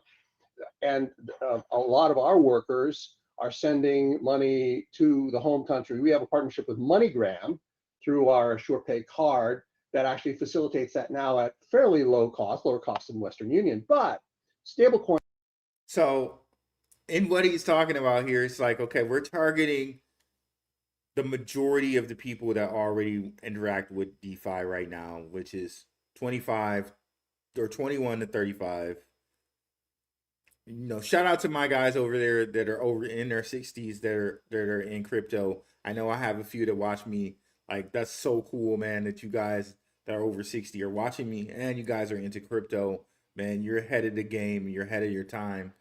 And you're you're wise. Like, shout out to you guys. But he's saying the majority of the people that are there are 21 to 35. But then he got the remittance market, and this might be another conversation for that show. If you guys want it, put a one in the chat for me to have like a separate kind of news channel or whatnot. In that, the remittance payments seem to be the 5 countries in which people in America. You probably have a lot of people in America that are Chinese, Latino, etc. But also in these countries, you have a lot of expats, people that have left America and found out that it's cheaper to live in these countries with the American dollar, right? So all the countries he named are also countries in which there are probably a lot of Americans that have moved there and have just the comforts of what's in America in these countries. So let's listen to that again. Who want that in their wallet, in their digital wallet. That represents about 70% of the folks who own decentralized finance. And then the second is those who send fiat wages or US dollar wages abroad to be converted into DeFi or fiat on the other end. Look, US workers in 2024 sent $380 billion just to 5 countries: China, India, Mexico, Brazil, Vietnam. China, India, Mexico, Brazil, and Vietnam. And these are probably spots in which not only people that work here send money back, they're probably spots where people work there and send things to America too, because China, do you think about Temu and Alibaba and all of these things, right? So he pointed out 5 spots where there would be like a lot of American expats, where there would be a lot of American commerce back and forth, and where people, would also be working in America and sending money back to these countries: China, Brazil, Mexico, Vietnam, right? So very interesting on that note to think about that from all of those different directions. Let's continue. And a lot of our workers are sending money to the home country. We have a partnership with MoneyGram through our SurePay card that actually facilitates that now at fairly low cost, lower cost than Western Union. But stablecoin will reduce the cost of that by several orders of magnitude. So those are the two use cases. One is for the young folks, and the second is for those who are sending money back to the old country. Yeah, I saw that Ches here, where he says here, Natpay hasn't posted on X in over a year. Like, they don't need to. They're not on social media. They're not. I thought about that too, and I was like, wait a minute. Well, really, do they need to post on X? They don't. They don't need to post on X. The people that they're looking for, the companies that they're working with, they have no need for social media. It's not really important for them to advertise in that manner. Like I shared with you guys once, Tim Draper's father's company, Sutter Hill, and you look at their website and it's just like one page, it's like basically you don't call us, we call you type of deal. Like I don't think I don't think NatPay really cares about their social media presence. Because they know who they're working with. Um, but we'll show you Sutter Hill's website in just a second here. Tim Draper's daddy is like, we know who we're working with, and if you were lucky enough to get our number for us to work with you, you know you got to catch up with us. It's not like we're not trying to. We don't need to promote ourselves. Like it's that kind of thing.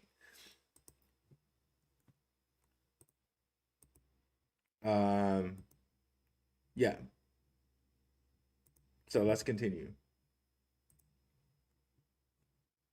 The complex complications come with the one big beautiful bill, or the one bill too big to be beautiful. However you refer to it, it's some of the impact on the immigrant populations here in the United States. That may tamp down a little bit more of this international remittance activity, but we're going to get ready for it anyway. But the limiter is your. So this guy has some really interesting opinions, I think, on this on our regime, right, and what they're doing with immigrants. So it's interesting. He's saying, okay, since we booted out all the immigrants, they're probably not sending money back home. And you know, he might be right on that, in a certain sense, right? And you know, he might be right in that, in a certain sense, that it's cutting into remittance payments, in a certain sense. Of course, they're, you know, first and second generation people that, you know, probably send money back home in a certain sense, but you know, he may be right. And this is the thing that a lot of people don't want to look at, is that America has taken advantage of immigrant population and cheap labor from immigrant population for years. This is not something that is new, guys.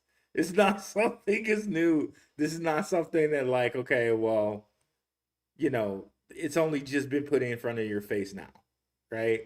So it's interesting in seeing where that's going to go, because basically he's saying we're preparing for it anyway, almost like he knows, well, at some point that's going to change.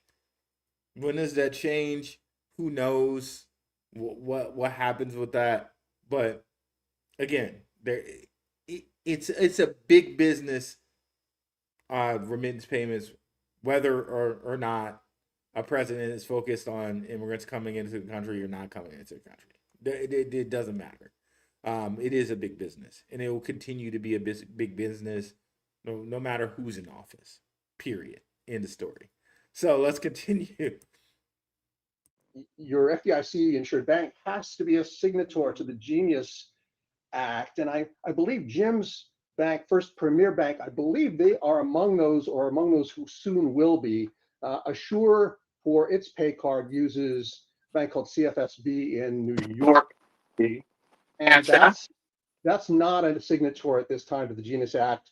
They may be, but we're limited by that at this time in our ability to offer that to our employees. We expect that timeline will accelerate though. How about you, Jim? Okay, this interesting. He's giving us some inside information here on who's a signatory of the Genius Act, right? And I think this is something that different people have pointed out on Zebec Spaces before, in which being a signatory of the Genius Act and how you can like transact in these stable coins, Zebec has a very big advantage in what they're doing with the stable coins. So it seems like they have some type of mover advantage of being kind of a signatory, or I'm not saying that they're a signatory because I don't know that exactly, but people have hinted on at, since Zebec can do certain things with stable coins, that they may be some sort of signatory or have some sort of relationship with a signator that it puts them miles ahead of everyone else because they have this relationship and they have this thing with the stable coins. Because again, the inevitability is that people are going to have to use these stable coins in order to transact business. I think we're going to head to a future and where that's the truth. How long does it take us to get there? I don't know. But as investors and being investors in these infrastructure plays that are the infrastructure for this ISO system, for these stable coins, we are going to be the 1% of the 1% out here, if we have the stomach to continue to hold and invest and stake and take advantage of, the opportunity we have in front of us. This is legal. This is legal around the world for all central banks to move to this system, right? Think about that, okay? But let's continue. Let's go back just a little bit to have him explain that again. Bank, First Premier Bank, I believe they are among those who soon will be. Assure, for its pay card, uses a bank called CFSB in New York. And that's not a signature at this time to the Genius Act. They may be, but we're limited by that at this time in our ability to offer that to our employees. We expect that timeline will accelerate though. How about you, Jim? Do you want to follow on there? I don't know if you, in terms of like where you're seeing the most interest. Sure, I think we're running over 10 million payment rate employees a month, and focusing in, and we've kind of sectored out the 25% of the people who live from paycheck to paycheck don't even think or consider point-based offerings because they're spending it before they actually have it. And they need to have the fluidity of being able to walk out the door and go to Walmart and blow their paycheck. So when we look at where the external interest he is said they need the fluidity to go to Walmart and blow their paychecks. Dang, bro, that's cold-blooded. But okay, one of the things that I'm hearing too is that it seems like Natpay does have this signature type of thing. So Zebec is not hampered by this with their partnership with Natpay. However, it seems as though Assure is hampered by this signature thing. Again, in which Jay Whitehead thinks is going to change. Could that change with the crypto market infrastructure bill? Could that change with them just getting a signator as a partner? Again, these both BlackRock does own a share of Assure, so if they wanted them to have that partnership, they'll probably get it when they need it. Okay, so let's go back here with this guy. It's interesting how he puts this with the Walmart and the payments here. And focusing in, and we've kind of sectored out the 25% of the people who live from paycheck to paycheck don't even think or consider point-based offerings because they're spending it before they actually have it. And they need to have the fluidity of being able to walk out the door and go to Walmart and blow their paycheck. So when we look at where the external interest is coming from, it's from technology interested companies, from our payroll clients, because we're talking about payroll based offering, and we firmly believe that it will be part of the system in the process. So I think I get what he's alluding to. It seems like he's saying that people that they deal with just need their money to pay things. They're not necessarily people that are going to be messing with cryptocurrency because they don't have the disposable income. They need their money to go to Walmart and buy things now to survive. And I think that's what he was getting at there.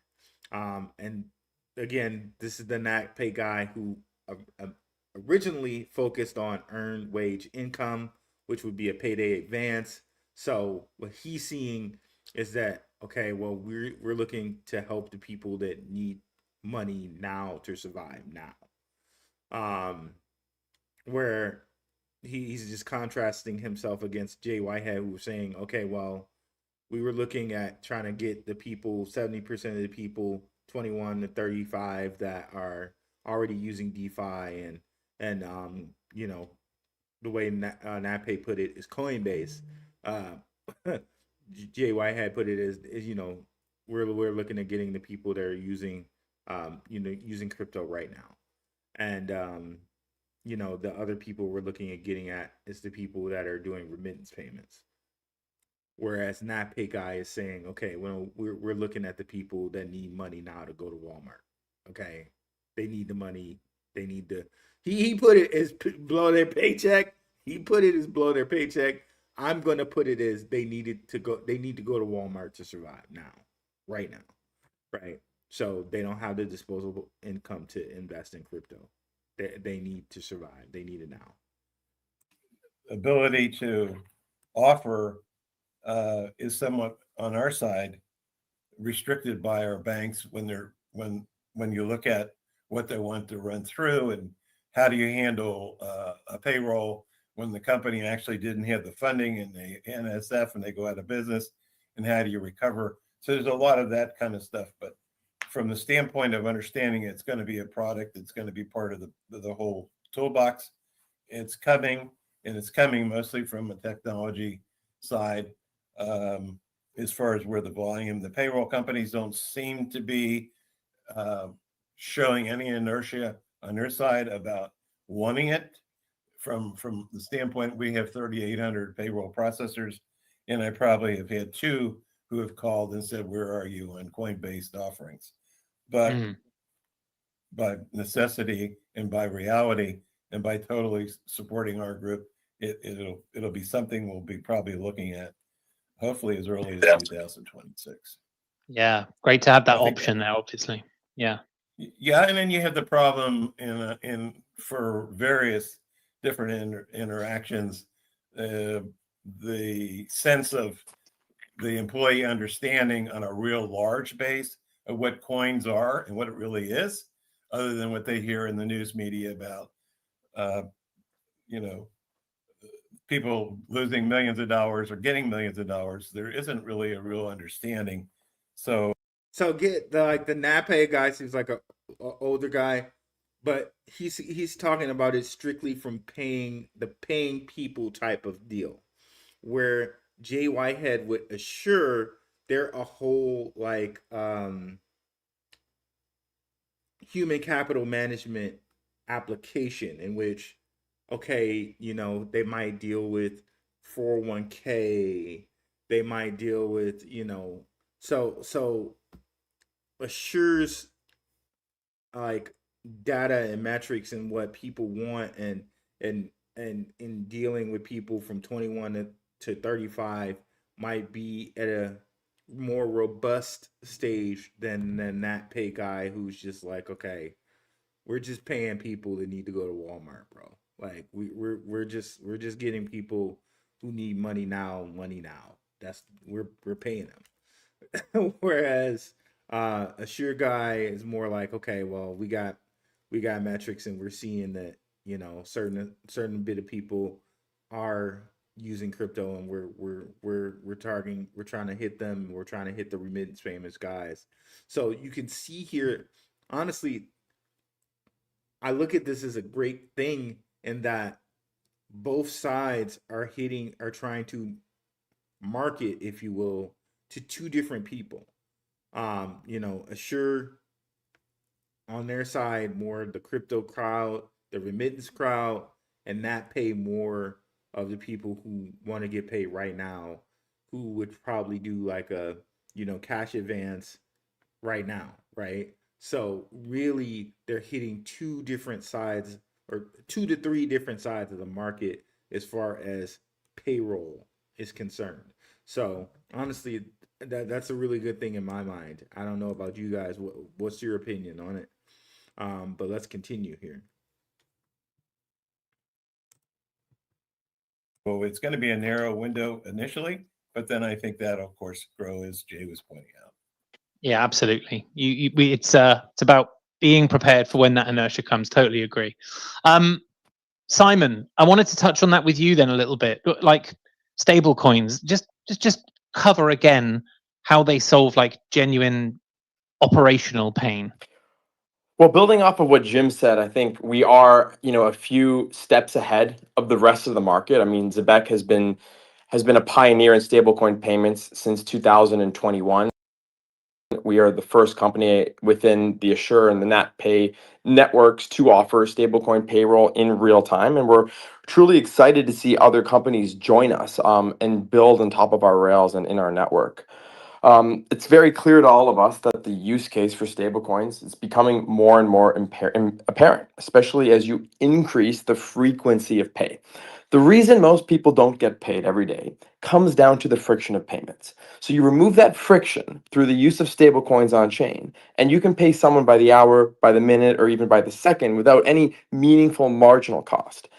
And it's best for employees to have real-time access to their payments, and it takes a lot of the burden off of the HR teams by automating payments in a programmable way. This is why we see and truly believe stablecoin payments are the future of payroll. It's definitely the future of payroll, and if they do integrate it, and they are, and they have, and they're doing it with something like Assure, and you have Agentic AI handling things that an HR employee would have had handled, you're going to save corporations tons of money. Not only you're saving them tons of money with auditing that they don't have to do because it's already built into the system. You're also saving them money by HR people that they don't need to have. So really, the companies are going to be very, very much incentivized to do this, and they're going to be incentivized to do this in the fact that the best talent are going to want to be paid immediately. So really, it's the whole best of both worlds. And I know they're mentioning it in a positive manner, and it is a positive manner.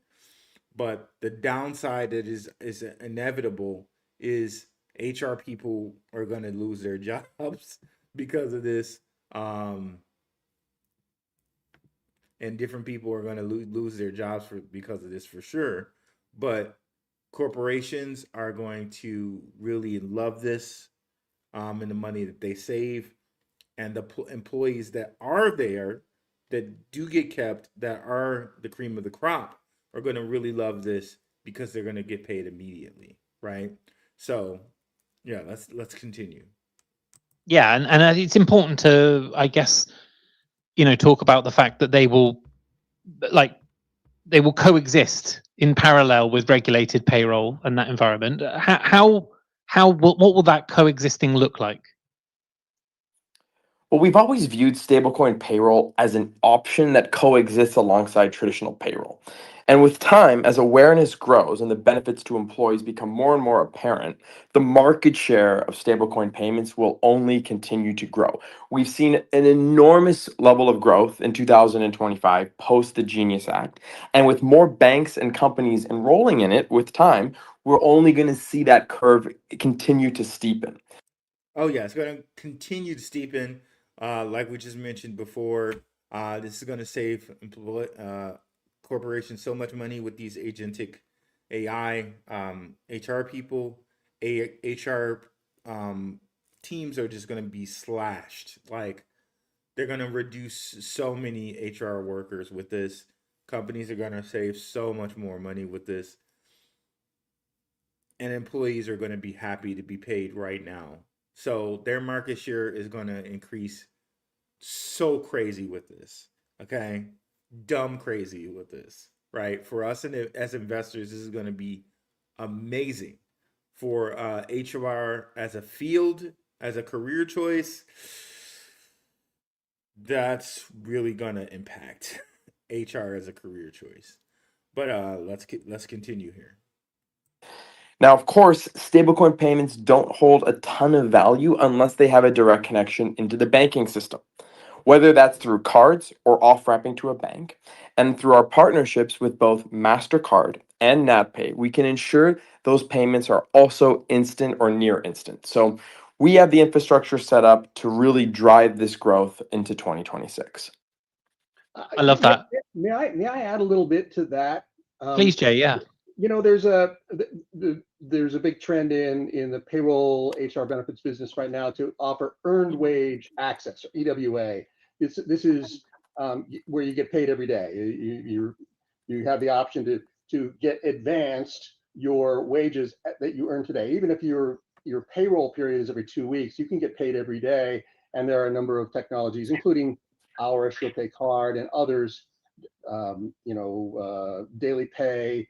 There are a lot of others who do this, and that's a trend. But what there's a possibility that stablecoin. Let me go back for a second. When Assure, for example, advances payroll to an employee who gets paid 5 days from now, we advance the 50% of the wages that they've earned as of today. We actually take that money from our line of credit, and we advance that money to the employee, and then we recover it on payday. And we earn money in several ways. But the stablecoin could be and may be an alternative enablement technology for us to replace that line of credit with the bank, by allowing us to debit a payroll, a payer or an employer's account in advance of payday to cover those earned wage access advances. So it could be an enablement technology to help earned wage access along while the rest of the market catches up. It is possible in 5, 7, 12, 15 years, everybody will get paid daily. But right now, and for the next half generation of employees, that will employers will continue to honor a payroll cadence, weekly, bi-weekly, semi-monthly, bi-monthly, etc., and will not alter that. But in the meantime, processors like us, like Natpay, like others, will run into the breach and answer demand for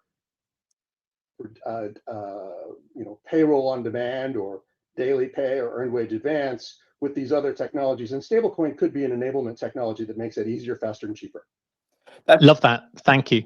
I mean, Go on, sorry. that's a great point that you raised, Jay. I think, one of the common concerns that employers have when looking at adopting more real-time payroll systems is how do they fund it, right? How do they have the working capital or the cash flow needed to make payroll, on a Monday or a Tuesday rather than, every 2 weeks. Now, that's where our partnership with a company called Payroll comes into perspective. And Payroll is actually a real-time funding company. So think of them as a bank that specifically loans for payroll, and they let employers make up for any shortfall in their cash to ensure that payroll can be done in real time without having any NSFs or canceled ACH pulls. So that's been really key for us to scale real-time payroll. And of course, with stablecoins, we're able to bring off some of the volume from traditional payday lending or earned wage access cards, which of course come with high interest and high fees for the consumer. So stablecoin is definitely the way to go to reduce fees and make payroll a lot more accessible. Yeah, totally agree. Awesome. I want to thank Jim and Jay. I'm just conscious of everyone's time, and we've already gone over a little. So I don't know if Jay was like not.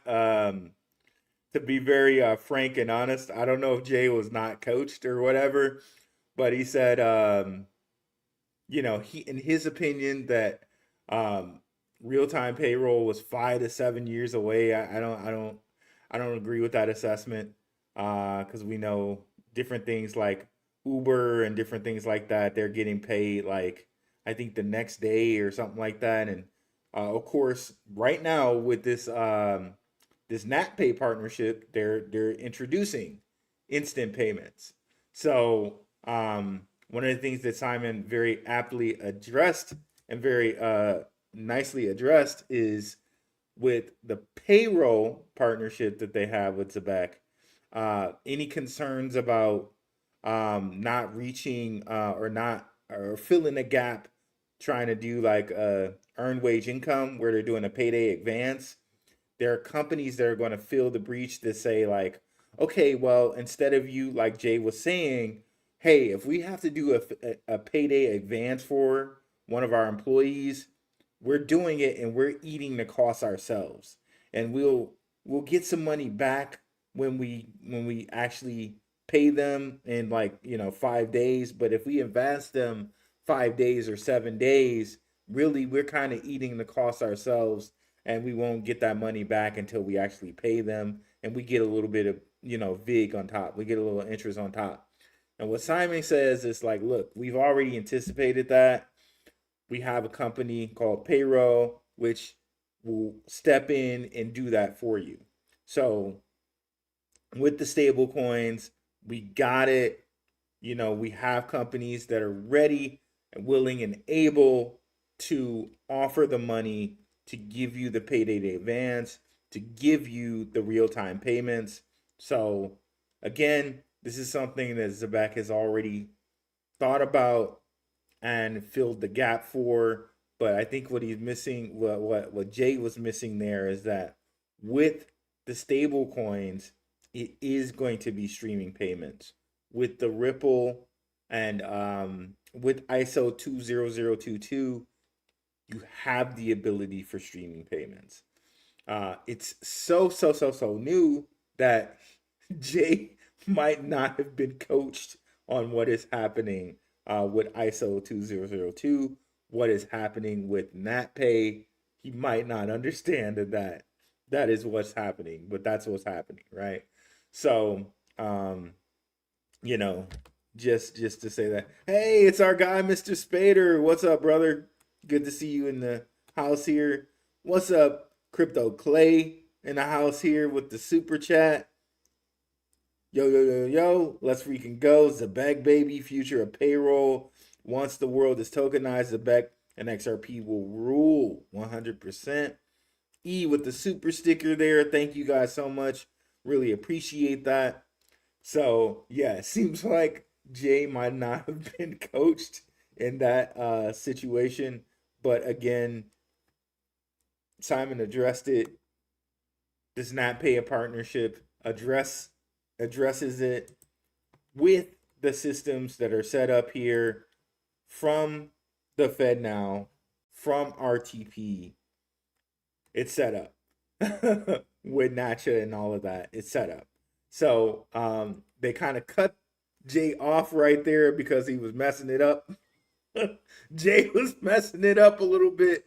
I would be remiss if I didn't address that and address it honestly.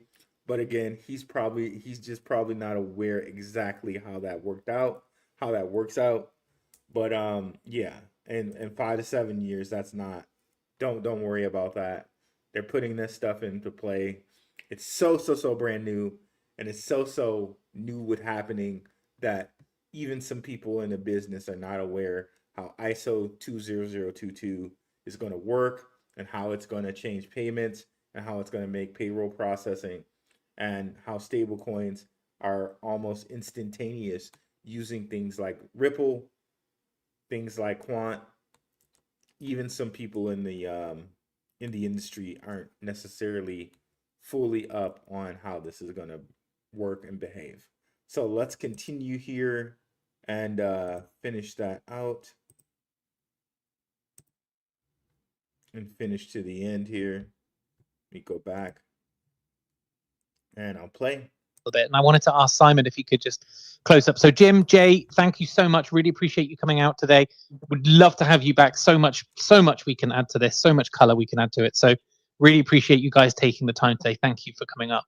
Thank you. Thank you, guys. Thanks. Simon, You're welcome. thank you so much. Simon, just as a close, like what does a hybrid payroll ecosystem look like 5 years from now, for example, when Fednow, ACH, ISO standardized messaging, tokenized money, when all of that stuff that we've been talking about and we've been aspiring to, when it all operates together, what does the world look like?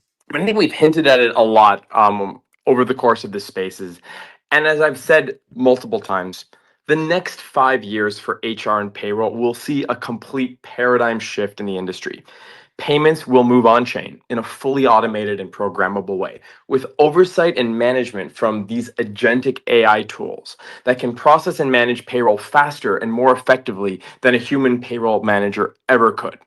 So by connecting on-chain payments to the Fednow system and ISO standardized messaging, we can now have payments. And by the way, guys, we have a lot to say. So when this is over, we're just gonna have a lot of show left. Okay, so just so you know, I'll rewind and we'll listen to what Simon has to say here, but understand, and he's re-emphasizing this to unmess up what Jay said, but think about the world and where we are right now with TikTok and Instagram and things like that.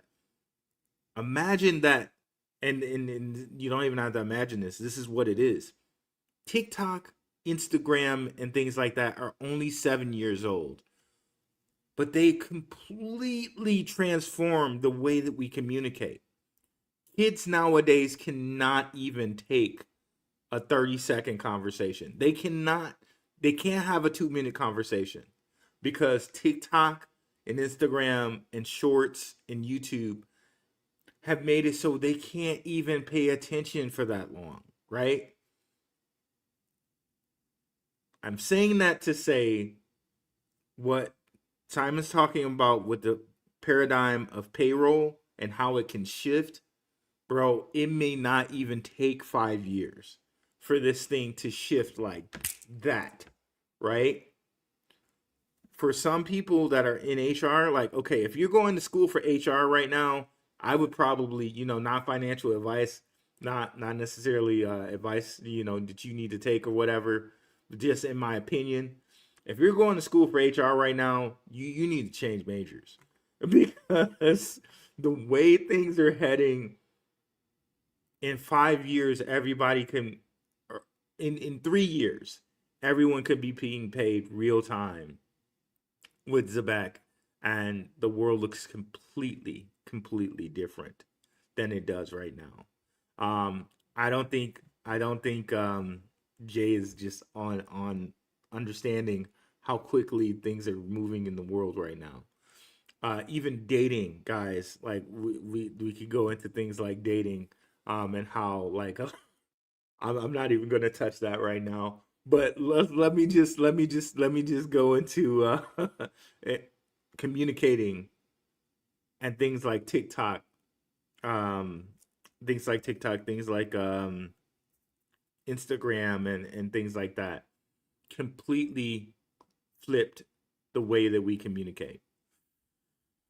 Completely. So again, I don't think this payroll revolution is going to be 5 years. I think it's going to be highly accelerated once people see how these stablecoins work and how people are going to be paid real time. It's going to catch like wildfire. And just think about things like Uber and how long Uber's been around. It would have been ludicrous to think that you allowed someone that you couldn't see handle your food and Uber Eats, right? And you got a complete stranger dropping off your food to your house, right? Let me know, let some of the millennials and the X people in here, right? It would have been complete. No. I didn't say dating guys. I was saying how dating goes nowadays. And you can look into, well, since Clay's brought it up here, like I'm not even talking about it from that point of view, because we're not gonna deal with, like, gender and all of that type of stuff. I'm talking about dating as far as like how dating is becoming more monetized and things like that. When you look at OnlyFans and stuff like that, dating is like completely crazy different than what it is, right? But we're not going to even talk about that, dating and how it's changed. That we can go into other things like Uber, right? It would have been completely crazy to to have someone drop off your food that you don't know, or to get food from somebody that you don't know, right? Let alone get into a car with someone that you don't know that's not a official cabbie, right? So see, LG Crypto 60, so he understands what I'm talking about, right?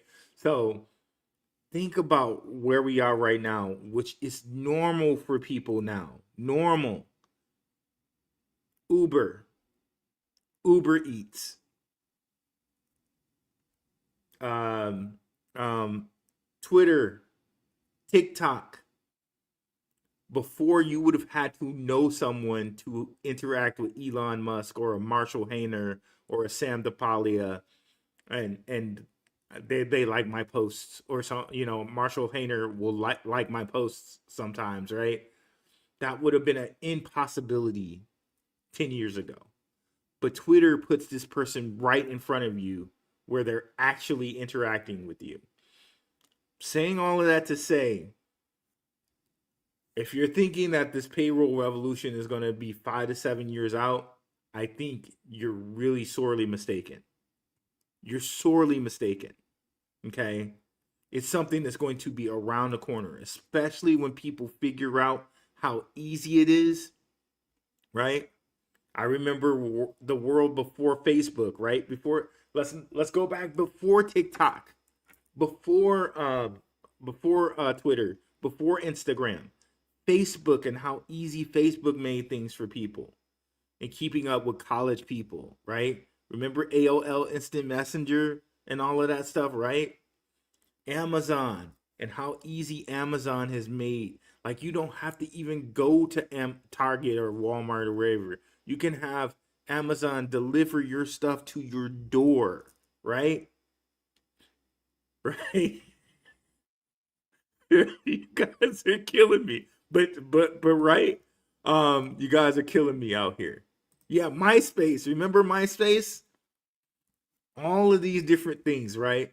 So payroll revolution, 5 to 7 years. I don't think it's going to take that long.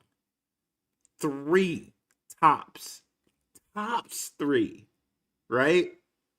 Okay, so I'll do the whole Kanye, and I'll let Simon finish. You know what I mean? Go to the whole, like, the Taylor Swift thing. Like, well, Taylor, I'll let you finish, but we're gonna let Simon finish here. But I just really want to emphasize this because, Jay said what he said, but knowing, like, looking back on all of these different things, and I think about these things, right? I really truly think about these things, being a person in crypto, and how fast things move, how fast trends and tech move in our world. It's not what it used to be. It's not like, okay, where it took cars and computers 10 to 15 years to get into the public psyche. Now the technology is here, right? It takes things 7 years or less, and it keeps exponentially getting faster. Where something 3 years it's here, and it's like, okay, you can't live without it. An iPhone, right? Yeah, there you go. Email and mail, right? Now you got notifications where it's even faster, right?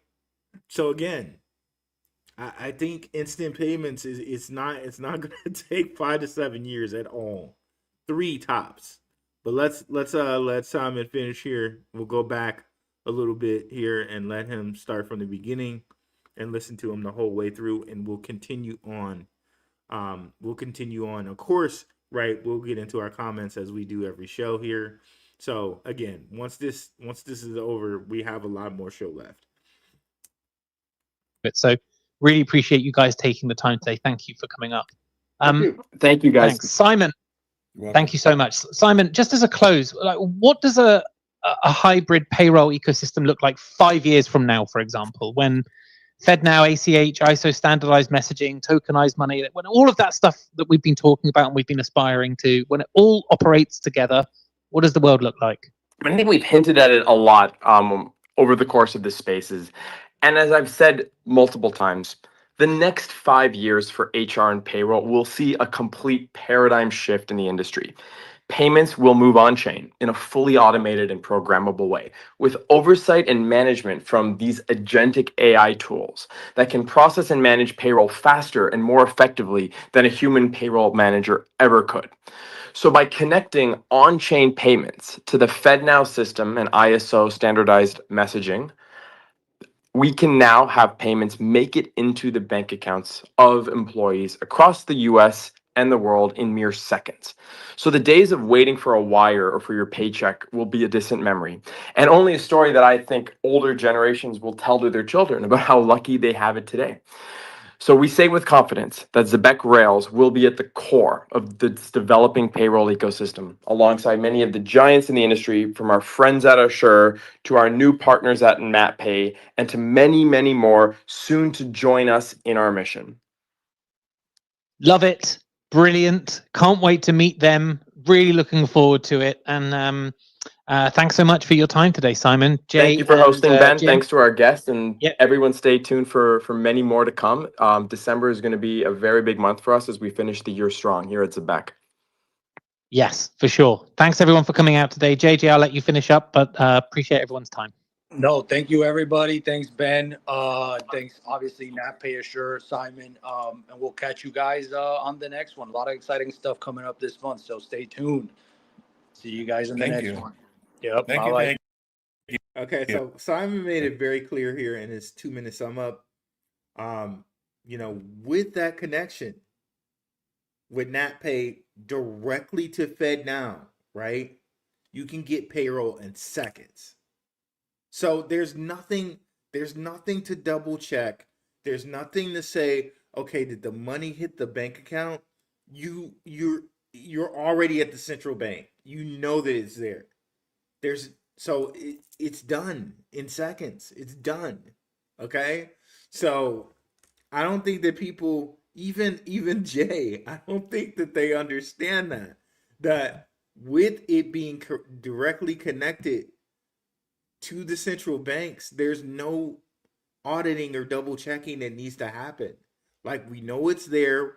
We, through our wallet, your KYC, we know who you are. We know who the company is, and we're the central bank.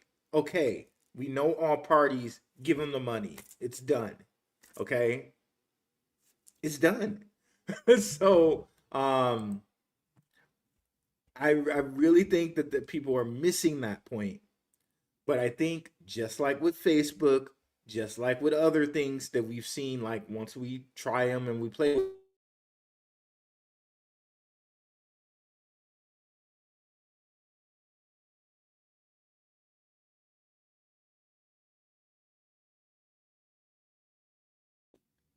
Okay, here we go. I'm back. I don't know what happened there. So just like with things like that, right? We'll know, hey, this is easy. This is simple to use. Everybody's getting paid instantly. I think what we'll find here is that adoption is going to catch on like crazy. Just like TikTok. When TikTok first came out and people liked the little, quick hit shorts, right? It caught on like crazy. All right. I think the same thing is going to happen with Instant Pay, and Zebec's there. They're the first mover in it. They're the first movers in it. They're partnered with FedNow's only payroll provider, right? let's just sit back and kick back and be happy, right? Be happy that this is the company we're invested in. But let's go ahead and look at the chat here. Starting from the top. What's up, E? He's our moderator in Telegram. What's up, Benjamin Awaken? Patreon in the house. I need to check out some stuff he dropped in Patreon. Again, we have chat rooms set up in the Patreon. So people chat in there, people drop information in there. And we do our open mic nights every Friday at 6 p.m. Arizona time. Definitely, if you want to get into Patreon, I also have coaching for people who want that. I saw someone earlier today signed up for the coaching tier, which you can do coaching once a month there. So shout out to you who signed up for that. Also, somebody got a year-long membership. If you get the yearly membership, like the year Patreon membership is $20 or 20% off. So shout out to that person. And of course, we do the weekly exclusive episodes with Max and Crypto Future every Thursday. So shout out to those guys, right? What's up, King Pound? Glorious Day. Shout out to you Zbcnians. And shout out to any one of you guys who've been a Patreon member, right? And shout out to current Patreon members, right? Live from the planet Zebec. Let's go. On Yatsky, Bud, you saw Zbcn about the 20 billion supply shock circulating. Okay, yeah, let's look at that. Let's look at that. It's mega bullish. Now, I think what that might be about, and shout out to Ghost for letting me know about that. What that might be about is the supply in which Zebec has bought back. Okay, they probably notify CoinMarketCap about it, but not yet have notified CoinGecko about it. But let's see if we can find the buyback and see if we can see that. So I'm willing to bet if you were to total up all of these buybacks, that might be where the 20 billion is coming from.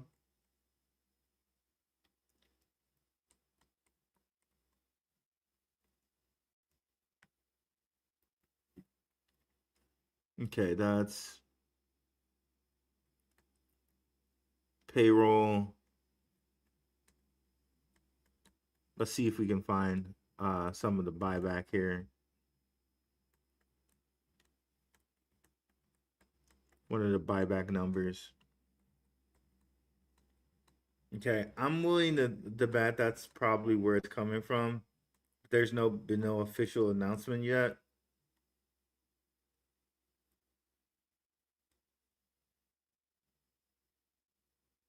$2024 buyback was 300 million. Who knows how much the buyback has been this year total? Maybe that's where that 20 billion went. It's kind of hard to say if that's what 2024 did. What did 2023 do? What did 2022 do? How long have they been doing the buyback? Because I know they did a conversion. So maybe some portion of that 20 billion is the buyback.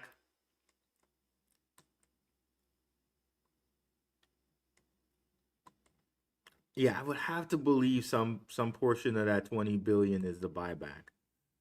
But until they give us an official announcement, I would assume a portion of that is the buyback.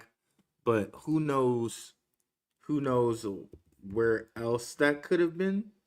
But let's look.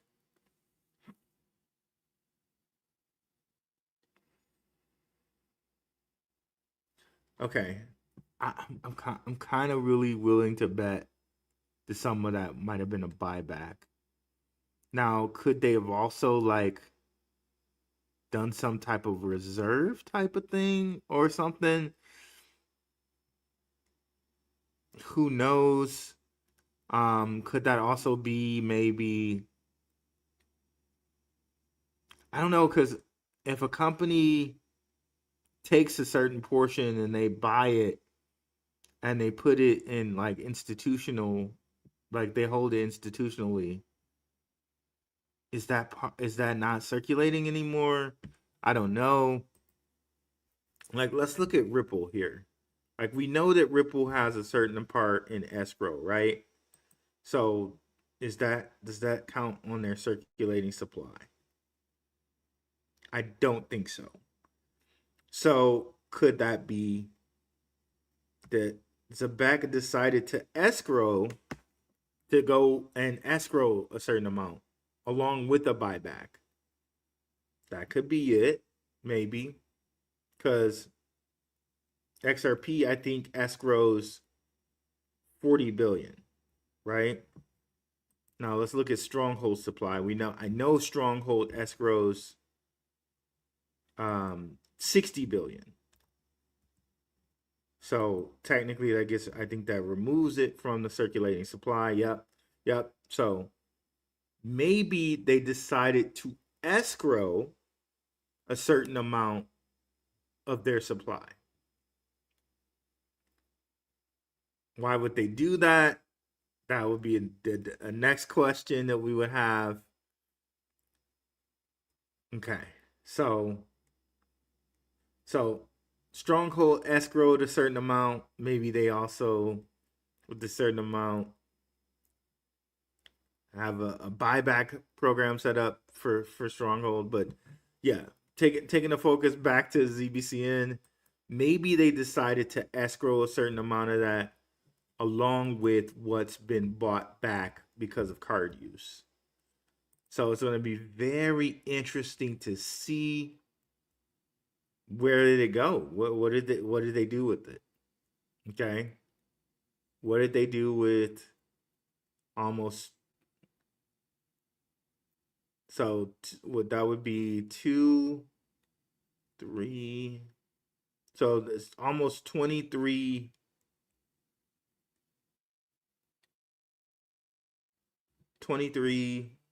something billion were removed from the circulating supply. 23.26 billion gone from circulating supply. So very interesting there. Very interesting there. Shout out to you, E Mays. Really appreciate it. Grok said it went to a dead wallet. So okay, burned. So it's burned. Okay. Oh man. So that's interesting. I don't know. So I don't know. So it was literally burned. It was burned.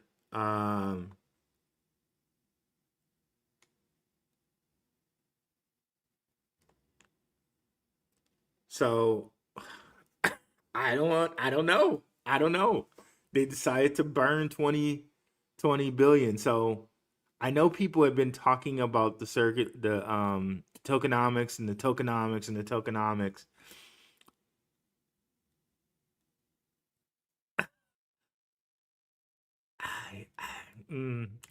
I know 6-7 or 7-6-6-7 have been really important numbers this year. 6-7, 7-6 type of deal. So it's interesting that they went down to 76.72.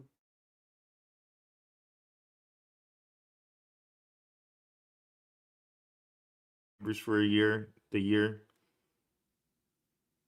and they burned 20 million, which 20, you could take the two also can be 11. Okay, it can be 11. Shout out to you people who know about Janus and 11 and different things like that. So the god Janus, Janus. Interesting stuff. So someone said here, added to their treasury. So King Pound says added to the treasury. Emays here in the $20 super chat. Appreciate it. Said Grok said it went to their wallet. So we shall see. Either way, that's an improvement of the tokenomics. And shout out to guys like Mr. Foresight and stuff. I know Mr. Foresight was saying, okay, they should go back to 10 billion supply. I thought that was a terrible idea. That I definitely didn't think that they should do that. It was Mr. Foresight and our guy Deepak Mokra. Shout out to Mr. Foresight. Another guy, another brother from Detroit here, follows the show as well, and he does some great Zbcn content. So shout out to that brother. Definitely want to share his stuff. You know, I have no beef with him. I just disagree with the whole change the tokenomics to 10 billion type of thing. But apparently, Zebec stepped up and saw something with that, and they decided, okay, well, we're not doing that, but we'll burn 20 billion tokens. So shout out to Mr. Foresight, and shout out to Deepak Mukram, who they were two guys who were actively out here complaining about the tokenomics. So if you want to kind of thank some people, maybe shout out to Mr. Foresight, shout out to Deepak Mukram for complaining about it, right? So shout out to those brothers. I know the idea was originally Deepak's, and then Mr. Foresight, like the honorable guy he is, tagged Deepak Mukram and did a show about it, but made sure he cited the original source. So honorable thing for him. Shout out to him again. So hey, maybe they stepped up and said something about the tokenomics that they didn't like. To me, it was something where it's like, okay, Zebec already has the buyback. The buyback is going to, over time as the adoption grows, like I've been saying here, right? As we've been talking about how adoption has grown with things like TikTok, like Uber, like Facebook, like Amazon, like all of these different things that we've just been talking about, right? Over time, to me, it was no problem. Okay, it was no problem. Zebec was going to increase over time because of the buyback feature. But if they just decided to burn 20 billion tokens, well, hey, even better. And that should make the price go even further. Okay, so good job, Zebec, for burning even if they burned it, they put it in the treasury, whatever they decided to do with it. 20 billion tokens are now gone from the supply, and that should lead to price appreciation once people find out about it, once we get some catalysts. Okay, but very good thing there. Let's go, Zebec. I'm mega bullish on this project. I'll be a long-time holder of this. Bitcoin cracked 92K. Okay, now we can kind of get into the whole Vanguard thing, right? Part of the show. Like I didn't plan on necessarily talking about this, but we should talk about it. Vanguard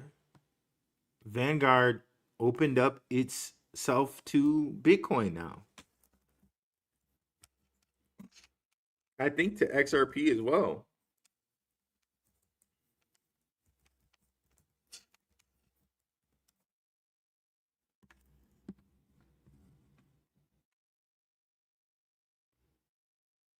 The Vanguard effect. Bitcoin jumps 6% right around US Open on first day after Bitcoin ETF ban lifted from Vanguard. Coincidence? I think not. If you guys are fans of The Incredibles, Disney show, that's where that quote is from. Coincidence? I think not. Also, 1 billion in IBIT volume in the first 30 minutes of trading. I knew those Vanguardians had a little degen in them. Even some of the most conservative investors like to add a little hot sauce to their portfolio. Okay, are we talking about the hot sauce now, Eric Belashunas? Okay, all right. Okay, sure. Uh, well, star that comment. That's nice. Let's go. So yeah, they said they're allowing their clients to access Bitcoin ETFs today. I know I got into my Vanguard portfolio for my stuff, and I didn't see how I could access it yet. But apparently, some people are already able to access it. So, kind of sus how Bitcoin dropped 40% before BOA and Vanguard start promoting it and offering their products. Star that. That's also a very, very, very, very good point, right? And I kind of mentioned this to people on how they did the whole fast track now for the XR for all the different crypto ETFs, and then right when they approved the fast track for Bitcoin for crypto ETFs, that's exactly when the market drops. Well, coincidence? I think not, right? But let's see here.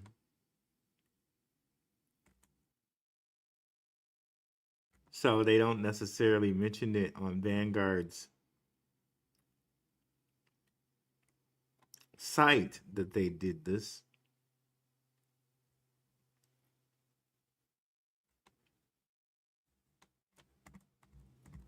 But they did it. They opened it up. I think this is the same Vanguard. Could be wrong. That might be a different Vanguard because I think Vanguard's actual logo is a ship.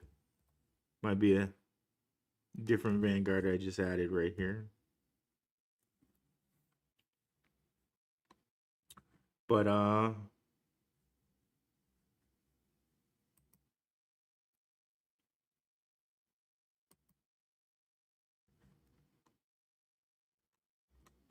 let me go back to where I was.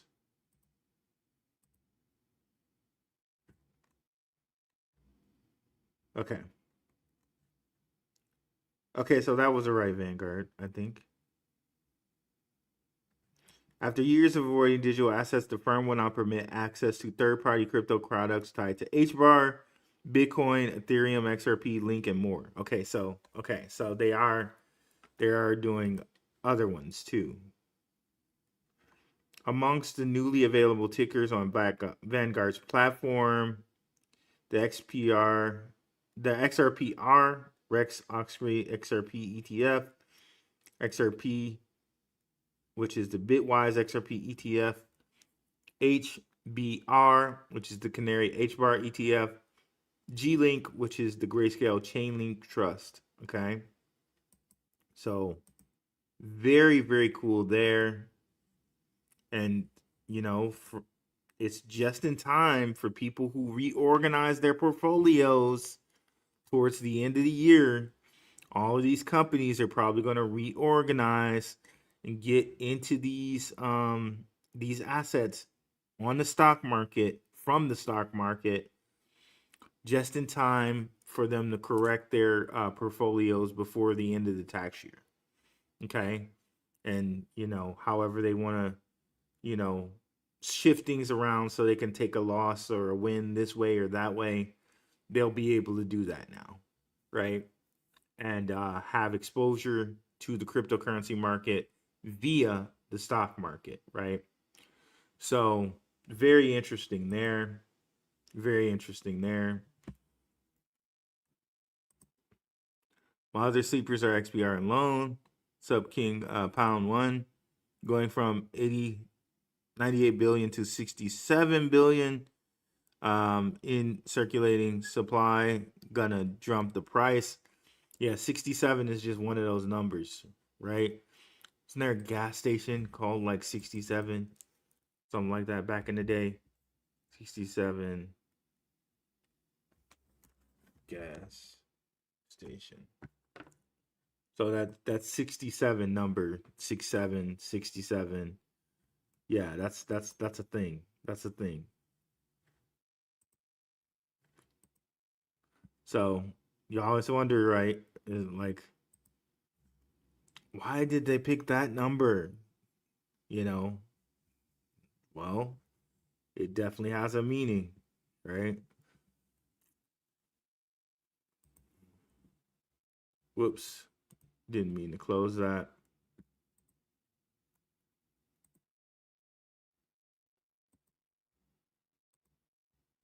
Here we go.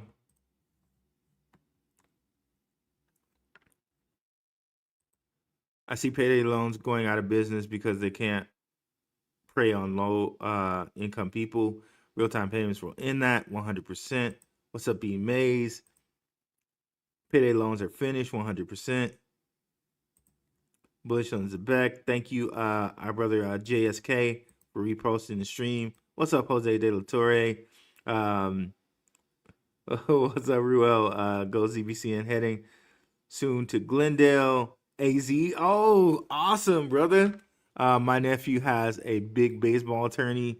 Yeah, Glendale. It's nice out there, man. It's nice out there. Hey, man. Welcome to Arizona pretty soon, brother. JSK reposted the stream. Let's show our brother JSK's channel. Give him a follow on the X.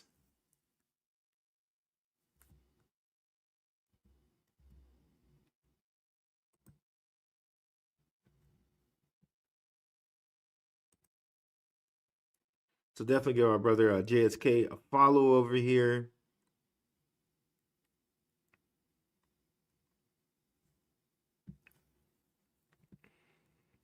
Let's go back to our whatchamacallit here.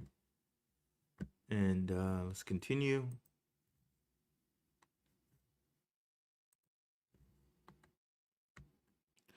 So back in my mind sits next to XRP in terms of value. It's real and not being reflected, and Axelar is up there as well.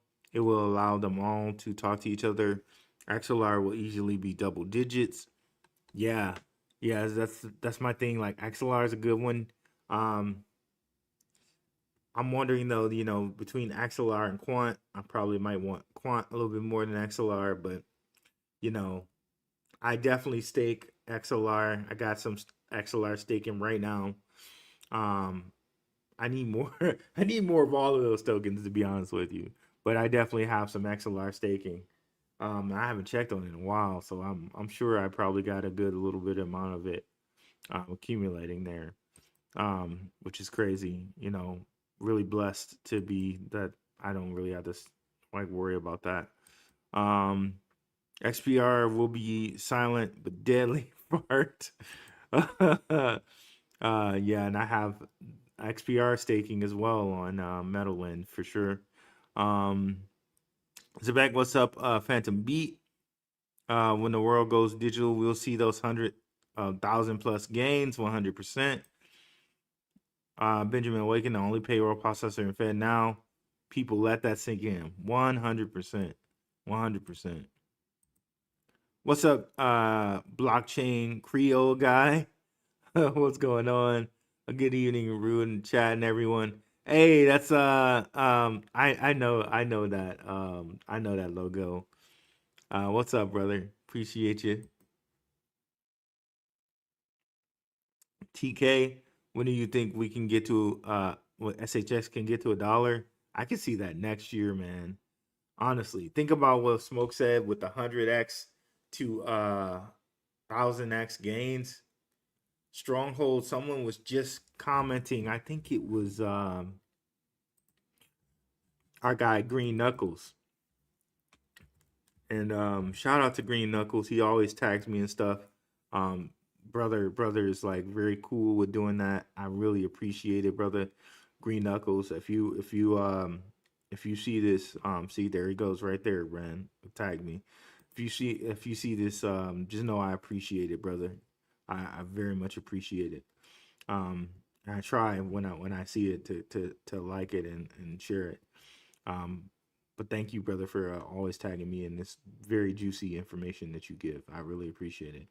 So just prior to Stronghold sending 2.5 million to a wallet, which looks like it could be affiliated with Coinbase, that wallet made 4 transactions, the most being 138K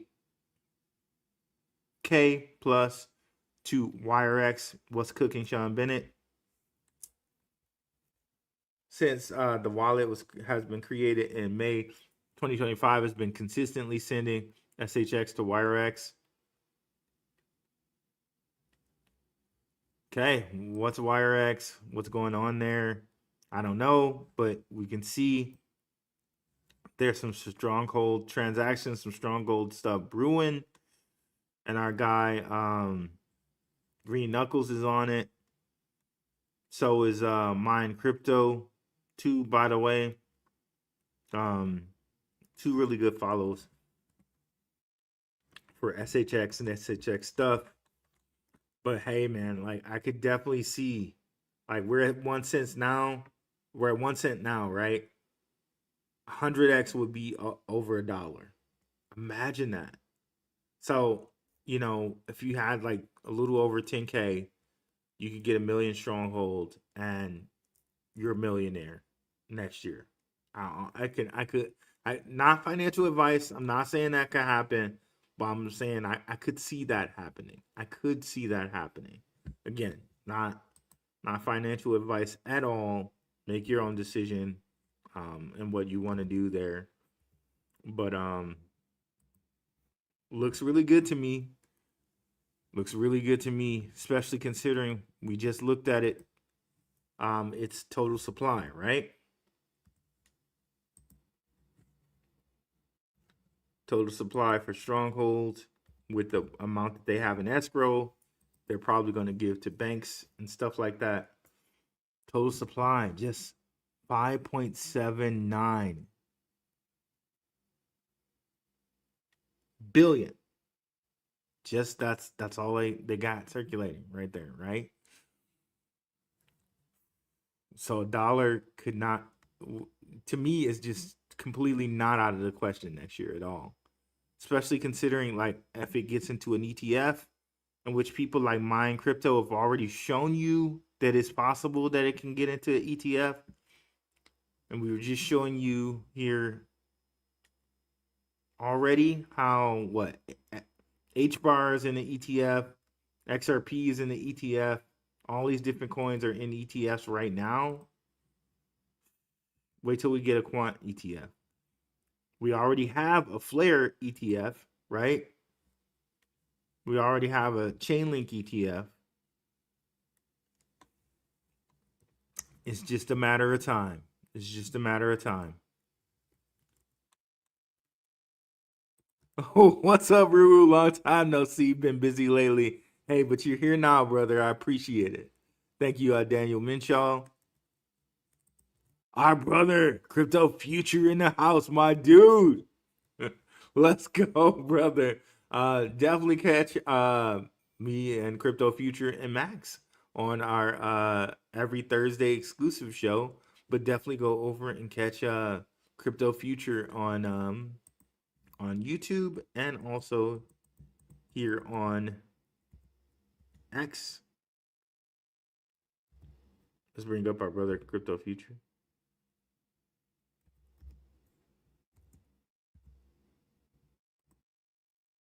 Shout out to Rob Mass there. Definitely check him out if you haven't already. Wealth of information, our guy, Crypto Future, on Jasmine and so many other things. He has an interview with Hara of Jasmine, top level guy of Jasmine, right? Which he had his exclusive interview. He went over to Japan to interview this man. That's coming out on Crypto Futures channel very, very soon here. If not, might be out already on his channel. Let's go over there and take a look. See if it's there already.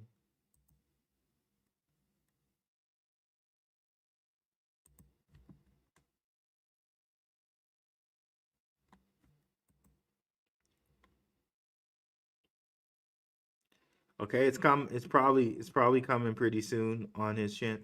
Okay, so he has some updates from Japan, but I don't think he has the horror interview on his channel just yet. But definitely go check that out. This is top level brass from Zbcn. So if you guys want to see, and let's see here. So he's CFO of Jasmine. Crypto Future went over and interviewed him in person. So definitely check out that on his channel. Guys, coming up pretty soon. I hope you're still in here, brother. Really appreciate you. A shout out to TK. Is there any okay, yeah, we addressed that one. What's up, broski? Chilling. Phantom Beat Zebec at a $500 billion market cap is very possible after hearing this. Yes, indeed. What's up, fam? What's up, Charlie J? Long time watcher over here. Very frequent watcher. Salute. Rue, did you mention partnership with Dash? That is a big deal. Yes, I did mention that. What's up? I'm gone. I'm gone. I did mention that. We've mentioned that before, but let's bring it back up. Hey, let's mention it again. Why not? It's a huge deal to me too. Dash is one of them companies, one of those cryptos that's been around forever. It's a fork of Litecoin. I wouldn't be surprised to see Dash pop up in an ETF pretty soon as well. Very underrated. I picked up a couple Dash after this. Probably gonna pick up a little bit more. The whole like Bitcoin, Litecoin forks have been taken off. If you looked at Zcash, Zcash is one of those that kind of taken off here. Yeah, I say a lot. I just said I know it's something that I'm working on. I have to do that. I really have to do that. That's a hole in my game that I'm working on there, Neobank. But thank you for pointing that out. Thank you for pointing out. I really need to work on that and continue to work on that. I'm a work in progress when it comes to that. But thank you. I'll be cognizant and more aware of it than I already am. I appreciate that. I really do. Thank you guys for being a part of helping me improve. I really appreciate that. So let's continue. Zebec potential is enormously large for sure. Let's see here. Quadrillion. Yes, indeed. Also, do you move SHX from Uniswap to Uphold? I don't necessarily do that. I'm perfectly okay with it being in Stellar. It's not something that you need to do to move it to Ethereum. You can if you want to, but I'm perfectly happy having it in Stellar. But you can do that if you want to. You just get the Ethereum address for Stronghold, which we can go here to. So if you get the Ethereum contract, which I think this is probably the updated Ethereum contract, you can double check by looking on CoinGecko, making sure that's the most recent Ethereum contract, and then you can also go on the website or on the Twitter. Make sure that's the most recent contract here.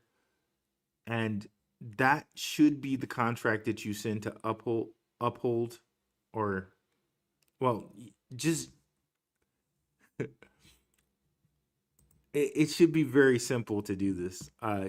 You just go on Uphold, you get the contract, and you just send it there. It should be very, very easy to do that. I don't know if you've ever sent a crypto back and forth before, but it should be very, very easy to do that. But of course, you want to make sure that you're sending the right contract, you're using the right contract. I know Uphold has it so you can switch anything to anything. If you just get the contract address from Uphold and whatever wallet you're using on your Uniswap and send it to that contract that you got from Uphold, it should be easy. But, I would test that out with a couple strongholds, make sure you got the process right, and it should be very, very easy there. Happy birthday, Rue. It's not my birthday. Did someone say it was my birthday? Man, you got to take a look at Vianti. At some point, I will take a look at that. I think I'm really happy in the projects that I'm in right now. I don't know necessarily that I'm going to add another one. However, I will definitely take a look at it at some point here. But I don't think I'm looking to add another project necessarily here. But if it's a project that's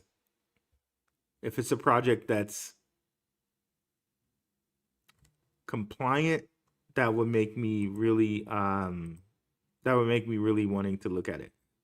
So let me know if is Vianti compliant? Let me know about that. So according to Simon, is it safe to assume that Zebec will be officially ISO compliant and Super App will be launched by the end of December? Honestly, this project to me that they have with Natpay says to me that they're ISO compliant.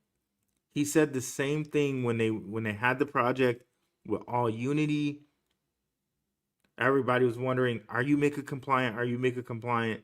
They had a project with somebody that was MiCA compliant.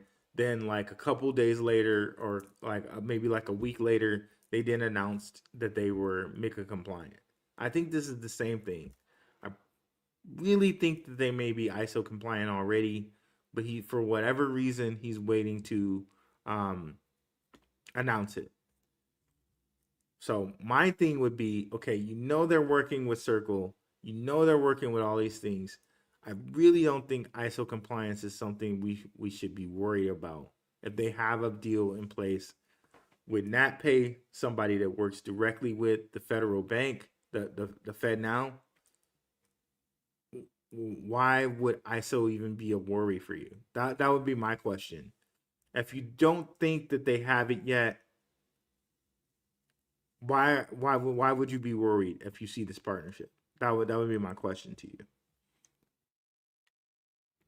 I already talked about that stuff. It's not pretty. 100% coming. Better get right with the Lord because we'll need him 100%. Can you explain how approximately 20 billion Zbcn were removed from circulation? We talked about that a little bit. King Pound says they put it in the treasury. Let me see if we can find an official announcement about that. I saw someone say that it was burned. I think it was emails. Do we see an official announcement?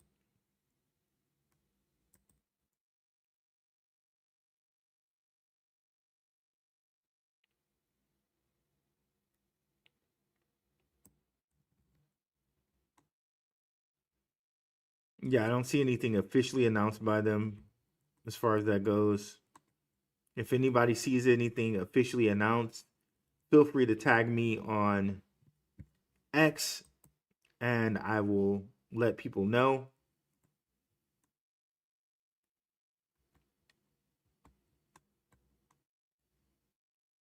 So yeah, just let me know if you guys see any announcement about that.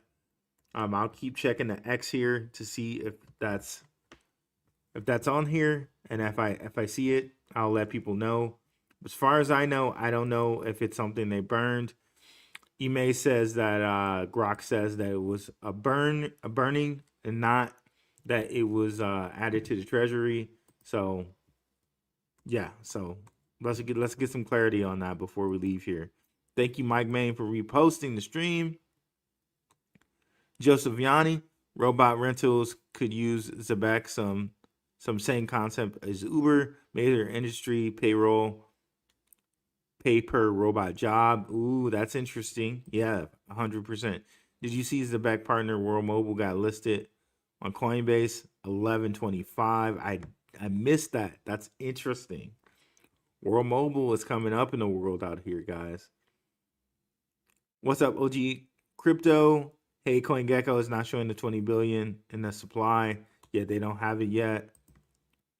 CoinMarketCap shows it. There we go. What's up, Hitter All Day? Quan's going to crush it. I'm locked and loaded. What coins are being moved into the treasury? When coins are being put into the treasury, big things are coming. When you're putting coins into the treasury, big things are coming. Let's go. Shout out to you, Tika Thai Campus. What's up, Pinot Q? What does it mean to put coins in the treasury? That they're removed from the supply and the treasury will use them for something. Either they're going to, give them to someone for, for a job or something like that. Or they may spend them for operational costs. I thought maybe 20 billion were purchased by Binance or Coinbase. But yeah, that doesn't mean that usually they're removed from the supply. I'm not sure. We shall see here. Natpay hasn't posted on. Yeah, we talked about that.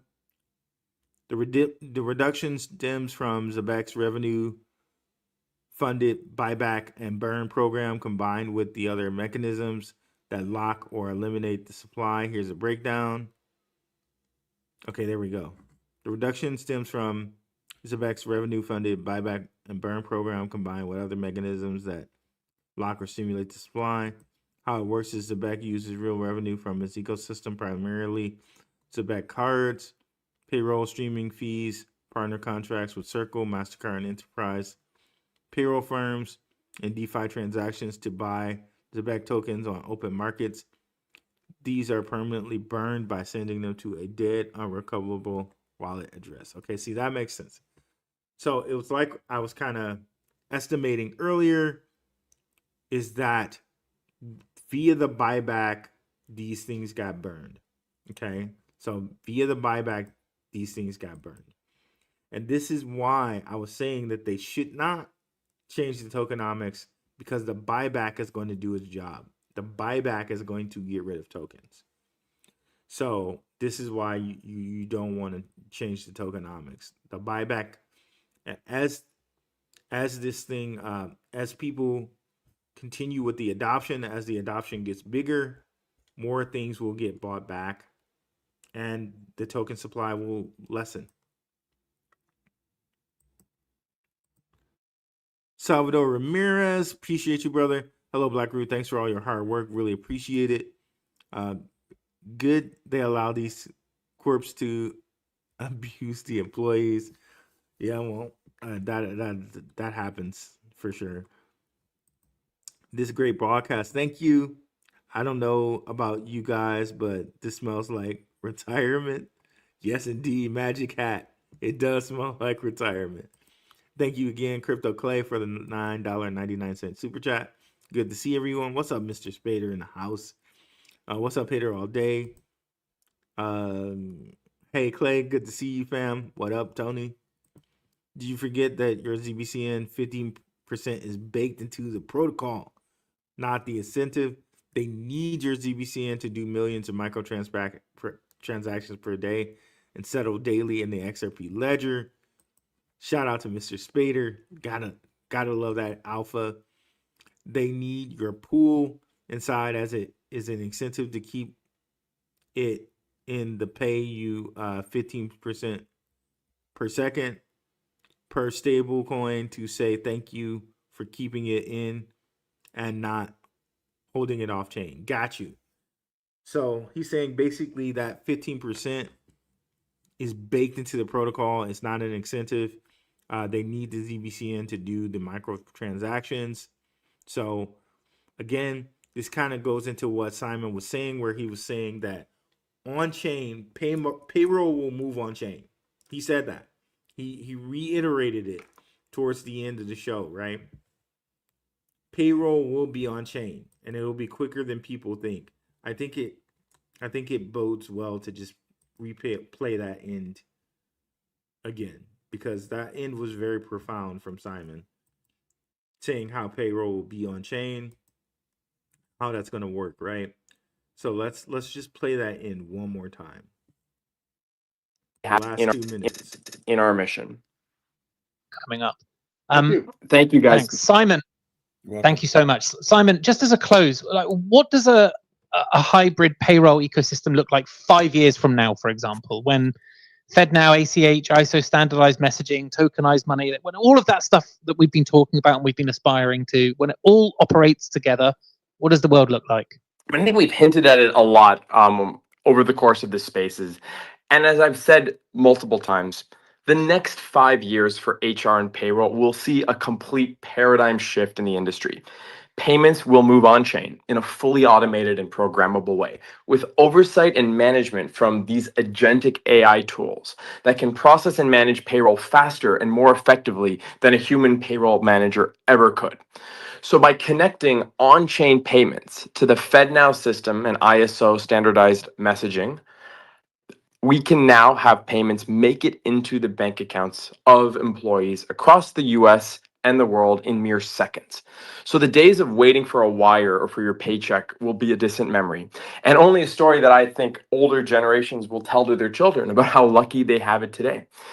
So we say with confidence that Zebec Rails will be at the core of this developing payroll ecosystem, alongside many of the giants in the industry, from our friends at Assure to our new partners at Natpay, and to many, many more soon to join us in our mission.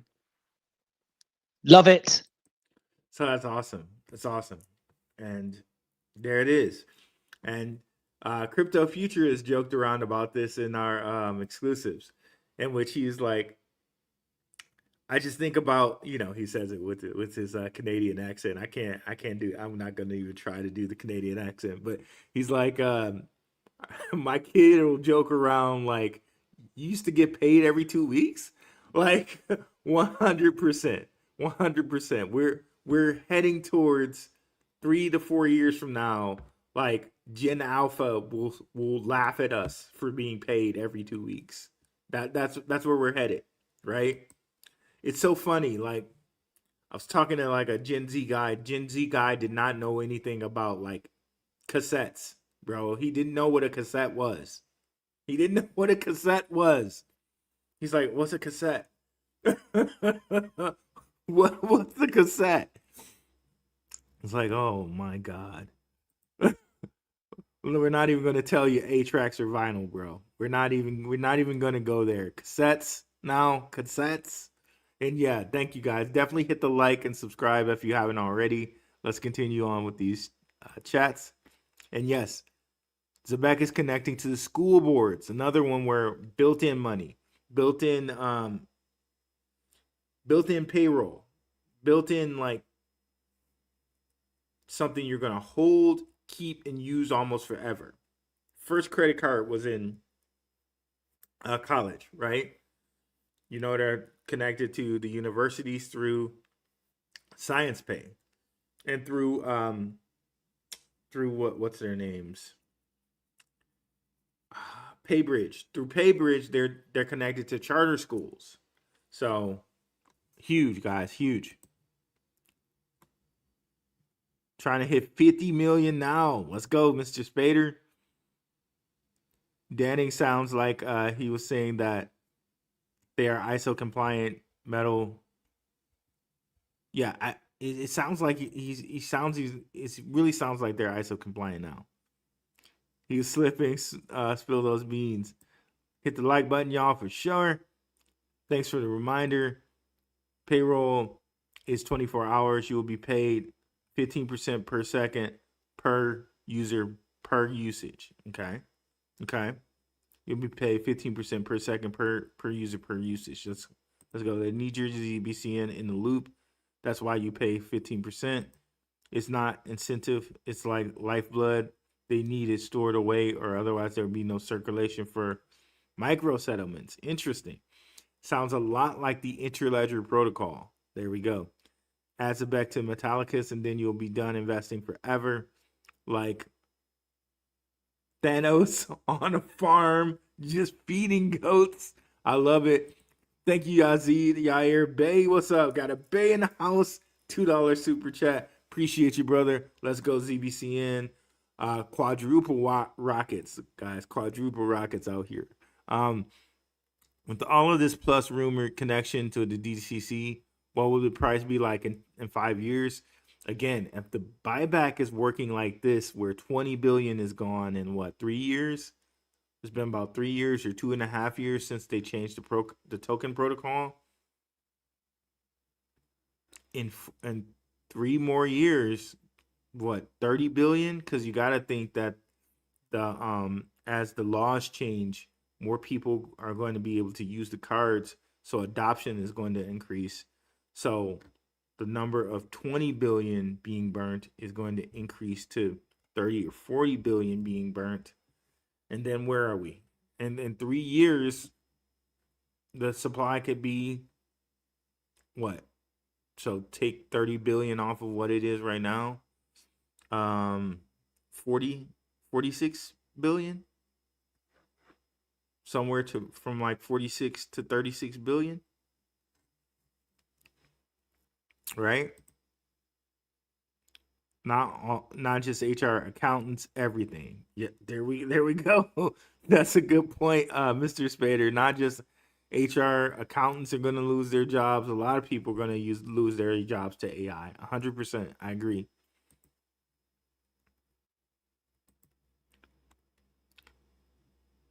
Hey, bro. Great live as always. What's up, Dreamer? Patron in the house. Do you get the feeling that Zebec is going to be great links to make sure people are not along for the ride? As far as they're doing. Okay, I there's a debate on this. Like,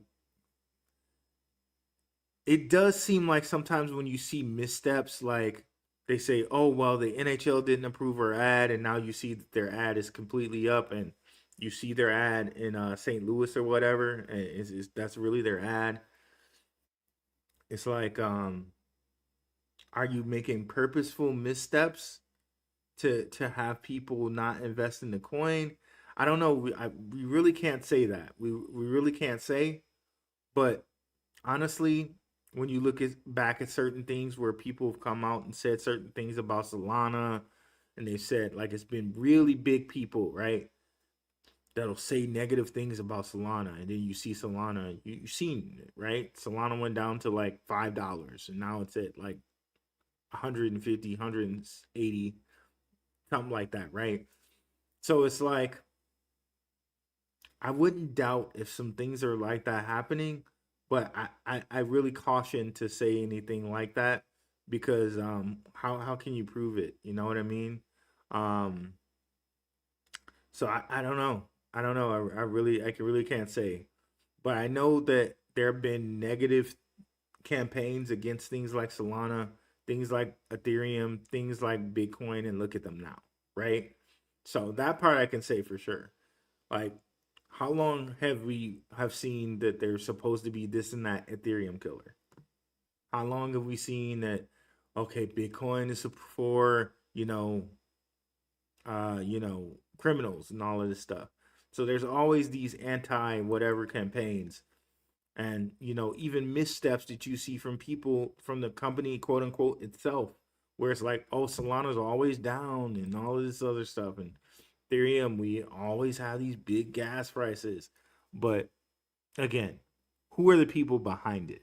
And that's the thing that I always get. And then I look at 9 times out of 10, the PF, they're very, very great people behind it. And we've gone over that on this show so many times. The investors, Jim Breyer, Tim Draper, all of these different people, right? Even the crypto czar, when there really get big people behind it like that, it's more than likely going to succeed. More than likely, right? Digital ID is coming to enable Zbcn. All of this will be used. Yes, indeed, they got the digital ID embedded via Gate Knox. Zbcn is the only turnkey ready solution for microtransactions, 100%. Crypto Clay, we had a little misstep there, but we got that cleared up. Yep, I hear you. Unthinkable to stranger pick up my food. Yeah, it was unthinkable.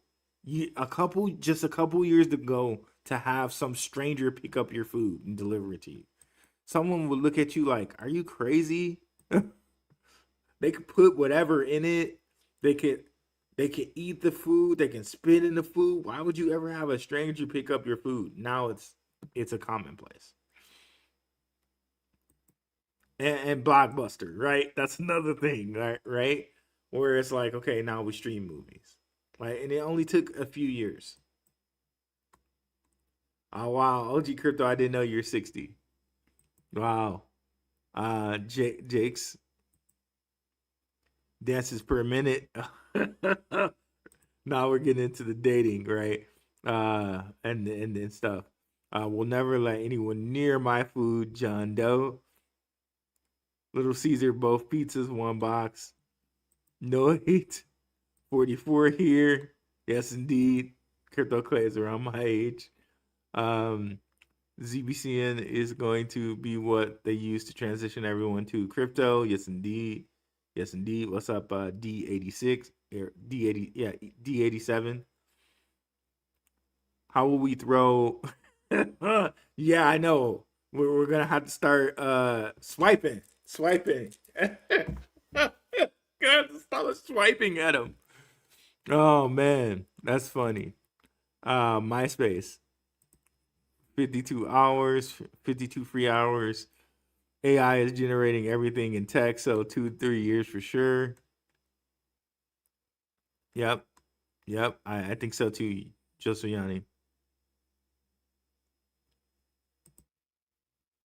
6 months. My AI says some real fire things. So Mr. Spader with his AI is saying 6 months, bro.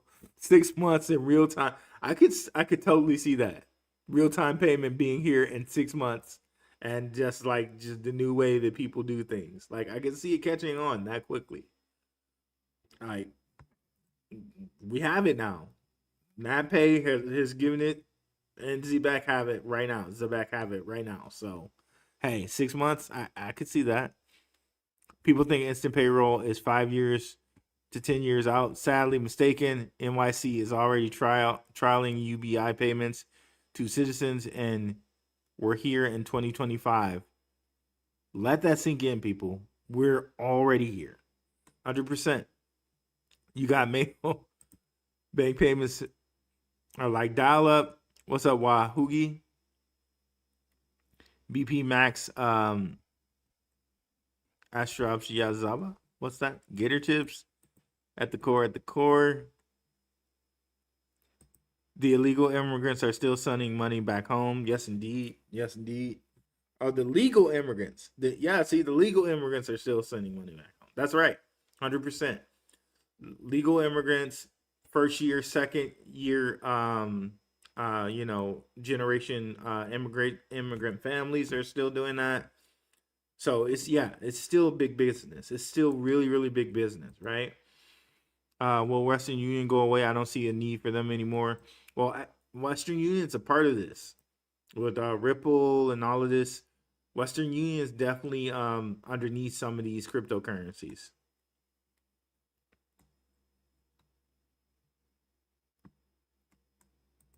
Okay, thank you for the $20 super chat. Emails again. Appreciate it. So I think we can really confirm it went to a dead wallet. It was probably part of the buybacks and things like that. For sure, it's staking, buyback token burns, etc. The speculation about it being utilized by banks or maybe payroll. Wouldn't they have to use it? No. I think with the buyback is supposed to be burned off, I guess.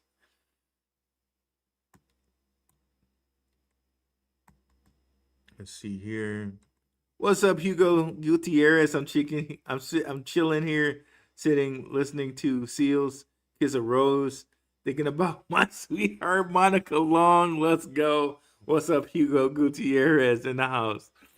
OG Crypto, haven't seen the reflection of the total supply on CoinGecko yet. So 6-7 what? 6-7 what? 6-7 like, 6-7. The whole thing 6-7 that the kids say nowadays. 6-7 is just a reflection of 76. Did not do that for XLM. We shall see.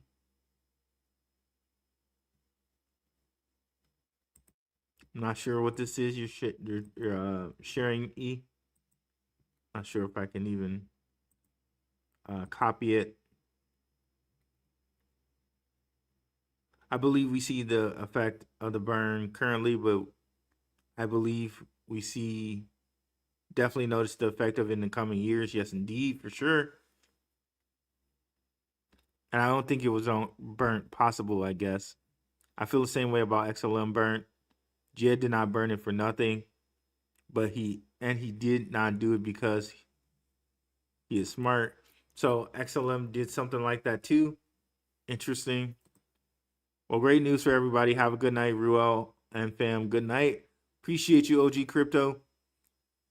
If it was sent to a dead wallet, then it was definitely burnt. Okay, got it. Treasury for transactions makes sense. Yeah, I think it was. Yeah, so I think we're pretty sure that it's burnt here. What's up, Caleb Bradshaw? Caleb Shaw reached 500K Zebec. I know it's small, but I'm still stacking. Yeah, keep stacking, brother. Borrowing against. I'm still working on that. Guys, still working on it. Borrowing against crypto is big. Companies hold these assets to borrow against. Shadow banking is over. Work calls. Good night, guys and gals. Yes, indeed. SHX has 5.8 billion circulation supply out of 100 billion. That's a big spread. Yes, indeed it is. But they've escrowed to 60 billion. So the circulating supply is only 5.8 billion.